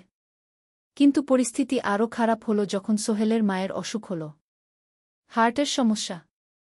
হাসপাতালে ভর্তি করতে হল। খরচ 50,000 টাকা। সোহেলের হাতে এত টাকা কোথায়? সে করিম মামার কাছে ধার চাইল। করিম মামা 20,000 টাকা দিলেন। বাকি 30,000 টাকা সোহেল একটা এনজিও থেকে ঋণ নিল। সুদের হার মাসে 2%। মায়ের চিকিৎসা হল। তিনি সুস্থ হয়ে গেলেন। কিন্তু সোহেল এখন ঋণের বোঝায় পড়ে গেল। প্রতি মাসে 3,000 টাকা করে কিস্তি দিতে হবে। সেই রাতে সোহেল আর মিনা বিছানায় শুয়ে কথা বলছিল। সোহেল বলল, মিনা, আমি মনে হয় ভুল করেছি। শহরে এসে বিয়ে করে তোমাকে কষ্টে ফেলেছি গু। মিনা তার হাত ধরল। না সোহেল, তুমি ভুল করনি। জীবনে এরকম খারাপ সময় আসে, কিন্তু এটা কাটিয়ে ওঠাই হলো আসল শক্তি। আমরা একসাথে আছি, একসাথে থাকব। সব কিছু ঠিক হয়ে যাবে। মিনার কথায় সোহেল একটু সাহস পেল। হ্যাঁ, হাল ছাড়া যাবে না। 10ম অধ্যায়, আলোর দিকে। 3 মাস পরে পরিস্থিতি একটু ভালো হতে শুরু করল। আলী সাহেবের কোম্পানি একটা নতুন প্রজেক্ট পেল। একটা স্কুল বিল্ডিং বানানোর কাজ। কোম্পানি আবার স্থিতিশীল হতে শুরু করল। আলী সাহেব সোহেলকে ডেকে বললেন, সোহেল, আমি তোমার কঠোর পরিশ্রম দেখেছি। খারাপ সময়েও তুমি কোম্পানি ছেড়ে যাওনি। আমি কৃতজ্ঞ। আজ থেকে তোমার বেতন আবার 15,000 টাকা গু। সোহেল খুশি হয়ে গেল। ধন্যবাদ স্যার। মিনাও গ্র্যাজুয়েশন শেষ করল। ভালো ফলাফল করল। সে এখন চাকরি খুঁজছে। একদিন মিনা একটা প্রাইভেট স্কুলে শিক্ষিকার ইন্টারভিউ দিতে গেল। ইন্টারভিউ ভালো হল। তাকে নিযোগ দেওয়া হল। বেতন 12,000 টাকা। সেদিন সন্ধ্যায় দুজনে মিলে একটা ছোট্ট পার্টি করল। একটা বিরিয়ানি কিনল, কোমল পানীয় কিনল। দুজনে মিলে খেল। আমরা পেরেছি সোহেল। মিনা বলল। হ্যাঁ, আমরা পেরেছি গু। এখন দুজনের মিলিয়ে আয় 27,000 টাকা। খরচ চালানোর পর প্রায় 10,000 টাকা বাঁচে। সোহেল এই টাকা দিয়ে লেন শোধ করতে শুরু করল। পার্ট টাইম কাজগুলো ছেড়ে দিল। শরীরের যত্ন নেওয়া শুরু করল। আরও 6 মাস পরে সোহেলের কাছে একটা বড় সুযোগ এল। আলী সাহেব একদিন তাকে ডাকলেন। সোহেল, তুমি কি নিজের ব্যবসা করতে চাও? স্যার, আমি তোমাকে একটা ছোট্ট প্রজেক্ট দিতে চাই। একটা 3 তলা বিল্ডিংয়ের কনস্ট্রাকশন। তুমি ম্যানেজ করবে, আমি শুধু সুপারভাইজ করব। লাভের 50% তোমার গু। সোহেল ভাবল, এটা একটা বড় সুযোগ, কিন্তু ঝুঁকিও আছে। যদি কাজটা ভালোভাবে না হয়? স্যার, আমি চেষ্টা করব। কিন্তু যদি ভুল হয়? ভুল হবে না। আমি তোমার উপর বিশ্বাস রাখছি। তুমি পারবে গু। সোহেল রাজি হয়ে গেল। এই প্রজেক্ট তার জীবনে টার্নিং পয়েন্ট হতে পারে। 11 অধ্যায়, স্বপ্ন পূরণের পথে। পরের 6 মাস সোহেল খুব কঠোর পরিশ্রম করল। প্রজেক্টটা ম্যানেজ করা সহজ ছিল না। শ্রমিক নিযোগ, ম্যাটেরিয়াল কেনা, কাজের তদারকি, সময়মতো কাজ শেষ করা, সব দায়িত্ব তার। প্রথম 2 মাস খুব চাপের মধ্যে গেল। একদিন একজন শ্রমিক কাজ করতে গিয়ে আহত হল। সোহেল তাকে হাসপাতালে নিয়ে গেল, তার চিকিৎসার খরচ দিল। এতে প্রজেক্টের বাজেট একটু বাড়ল, কিন্তু সোহেল জানত এটা করা দরকার। আরেকদিন ভুল ম্যাটেরিয়াল ডেলিভারি হল। সোহেল সেগুলো ফেরত পাঠাল, সঠিক জিনিস আনাল। এতে 3 দিন দেরি হল, কিন্তু কাজের মান ঠিক রইল। মিনা তাকে সবসময় সাপোর্ট করছিল। সে এখন চাকরিতে স্থিতিশীল। স্কুলের বাচ্চারা তাকে পছন্দ করে। প্রিন্সিপাল তার কাজে খুশি। প্রজেক্ট শেষ হল 6 মাসে। সময়মতো, বাজেটের মধ্যে। বিল্ডিংয়ের মালিক খুব খুশি হলেন। তিনি আলী সাহেবকে ধন্যবাদ দিলেন। আলী সাহেব বললেন, ধন্যবাদ আমাকে না, এই ছেলেকে দিন। সোহেল পুরো প্রজেক্ট ম্যানেজ করেছে গু। প্রজেক্ট থেকে মোট লাভ হল ৩ লাখ টাকা। সোহেল পেল ১.৫ লাখ টাকা। তার জীবনে এত টাকা এই প্রথম। সে করিম মামার ঋণ শোধ করল, এনজিওর বাকি ঋণ শোধ করল, তারপর তার মাকে ৫০,০০০ টাকা পাঠাল। মা দিয়ে গ্রামের বাড়িটা একটু মেরামত করাল, বোন ঋতুর জন্য একটা ল্যাপটপ কিনল। বাকি টাকা দিয়ে সোহেল একটা ব্যাংক অ্যাকাউন্টে জমা রাখল ভবিষ্যতের জন্য। আলী সাহেব সোহেলকে আরও ২টো প্রজেক্ট দিলেন। এবার একটু বড়। সোহেল আত্মবিশ্বাসের সাথে সেগুলোও শেষ করল। ২ বছর পরে সোহেল সিদ্ধান্ত নিল, এবার নিজের কোম্পানি খোলার সময় এসেছে। দ্বাদশ অধ্যায়, নতুন শুরু। সোহেল তার সব জমানো টাকা দিয়ে একটা ছোট্ট অফিস ভাড়া নিল। ২ রুমের অফিস। একটা রুমে কাজের জায়গা, আরেকটায় ছোট্ট মিটিং রুম। অফিসের সামনে একটা বোর্ড লাগাল, Sohel construction and development. Mina তাকে সাহায্য করছিল। সে অফিসের অ্যাকাউন্টস দেখত সন্ধ্যায় স্কুল থেকে ফিরে। দুজন মিলে একটা টিম। প্রথমে ছোট ছোট কাজ নিল। বাড়ি মেরামত, দোকান সংস্কার, ছোট বিল্ডিং কনস্ট্রাকশন। কাজের মান ভালো রাখার চেষ্টা করল। সময়মতো শেষ করল। দাম ন্যায্য রাখল। ধীরে ধীরে সোহেলের সুনাম ছড়িয়ে পড়ল। মানুষ তাকে বিশ্বাস করত। তার কাছে নতুন নতুন কাজ আসতে লাগল। প্রথম বছর খুব কষ্ট হল। কখনো লাভ হতো, কখনো লস। কিন্তু সোহেল থেমে থাকল না। সে শিখতে লাগল ব্যবসা কিভাবে চালাতে হয়। দ্বিতীয় বছরে পরিস্থিতি ভালো হল। সোহেল এখন ৩ জন স্থায়ী কর্মচারী নিয়োগ দিল। একজন ইঞ্জিনিয়ার, একজন সুপারভাইজার, একজন অফিস সহায়ক। তৃতীয় বছরে একটা বড় প্রজেক্ট পেল। একটা স্কুল বিল্ডিং বানানোর কাজ। ৫ তলা বিল্ডিং। সোহেল পুরো মনোযোগ দিয়ে কাজটা করল। শ্রমিকদের ভালো বেতন দিল, ভালো ম্যাটেরিয়াল ব্যবহার করল, সময়মতো কাজ শেষ করল। স্কুল কর্তৃপক্ষ খুব খুশি হল। তারা সোহেলের কাজের প্রশংসা করল। এই প্রজেক্ট থেকে সোহেল প্রায় ৫ লাখ টাকা লাভ করল। এই টাকা দিয়ে সে আরও ভালো একটা অফিস নিল। আরও কর্মচারী নিয়োগ দিল। এখন তার কোম্পানিতে ১০ জন স্থায়ী কর্মচারী। প্রজেক্ট অনুযায়ী আরও শ্রমিক নিয়োগ দেওয়া হয়। ত্রয়োদশ অধ্যায়, পরিবার। এদিকে সোহেল আর মিনার সংসারেও খুশির খবর এল। মিনা গর্ভবতী। ৯ মাস পর তাদের একটা মেয়ে হল। নাম রাখল সারা। সারা যখন জন্মাল, সোহেলের মা আর বোন চট্টগ্রামে এল। মা ১ মাস থেকে গেলেন। মিনাকে সাহায্য করলেন। সোহেল এখন একটা বড় ফ্ল্যাট ভাড়া নিয়েছে। ৩ রুমের ফ্ল্যাট। একটা রুমে সোহেল, মিনা, একটায় সারা, আরেকটায় অতিথি রুম। মায়ের জন্য সোহেল সিদ্ধান্ত নিল তাকে চট্টগ্রামে নিয়ে আসবে। গ্রামে একা থাকা ঠিক না। কিন্তু মা রাজি হলেন না। না বাবা, আমি গ্রামেই থাকব। এখানে আমার পরিচিত মানুষ আছে। তোর বোনকে নিয়ে যা। ও ঢাকায় পড়ছে, চট্টগ্রামে এনে ভালো কোথাও ভর্তি করিয়ে দেগি। সোহেল তাই করল। ঋতুকে চট্টগ্রাম বিশ্ববিদ্যালয়ে ভর্তি করিয়ে দিল। ঋতু এখন সোহেলের ফ্ল্যাটে থাকে, বিশ্ববিদ্যালয়ে পড়ে। সোহেলের মনে হল তার জীবন এখন পরিপূর্ণ। স্ত্রী, মেয়ে, বোন সবাই তার কাছে। ব্যবসা ভালো চলছে। মা গ্রামে সুখে আছেন। চতুর্দশ অধ্যায়, সফলতার শিখরে। ৫ বছর কেটে গেল। সোহেল এখন একজন সফল উদ্যোক্তা। তার কোম্পানি কি সোহেল কনস্ট্রাকশন অ্যান্ড ডেভেলপমেন্ট এখন চট্টগ্রামে বেশ পরিচিত। প্রায় ৩০ জন কর্মচারী তার অধীনে কাজ করে। সোহেল এখন শুধু ছোট প্রজেক্ট করে না, বড় বড় প্রজেক্টও করে। একটা ৮ তলা বিজনেস কমপ্লেক্স বানানোর কাজ পেয়েছে। একটা হাসপাতাল বিল্ডিং বানাচ্ছে। মিনা এখনও স্কুলে পড়ায়। সে এখন ভাইস প্রিন্সিপাল। সাথে সোহেলের কোম্পানির অ্যাকাউন্টস ম্যানেজার। দুজন মিলে ব্যবসা চালা। সারা এখন ৪ বছরের। স্কুলে ভর্তি হয়েছে। খুব চালাক মেয়ে। ঋতু বিশ্ববিদ্যালয় থেকে গ্রাজুয়েট হয়ে একটা ব্যাংকে চাকরি পেয়েছে। একদিন আলী সাহেব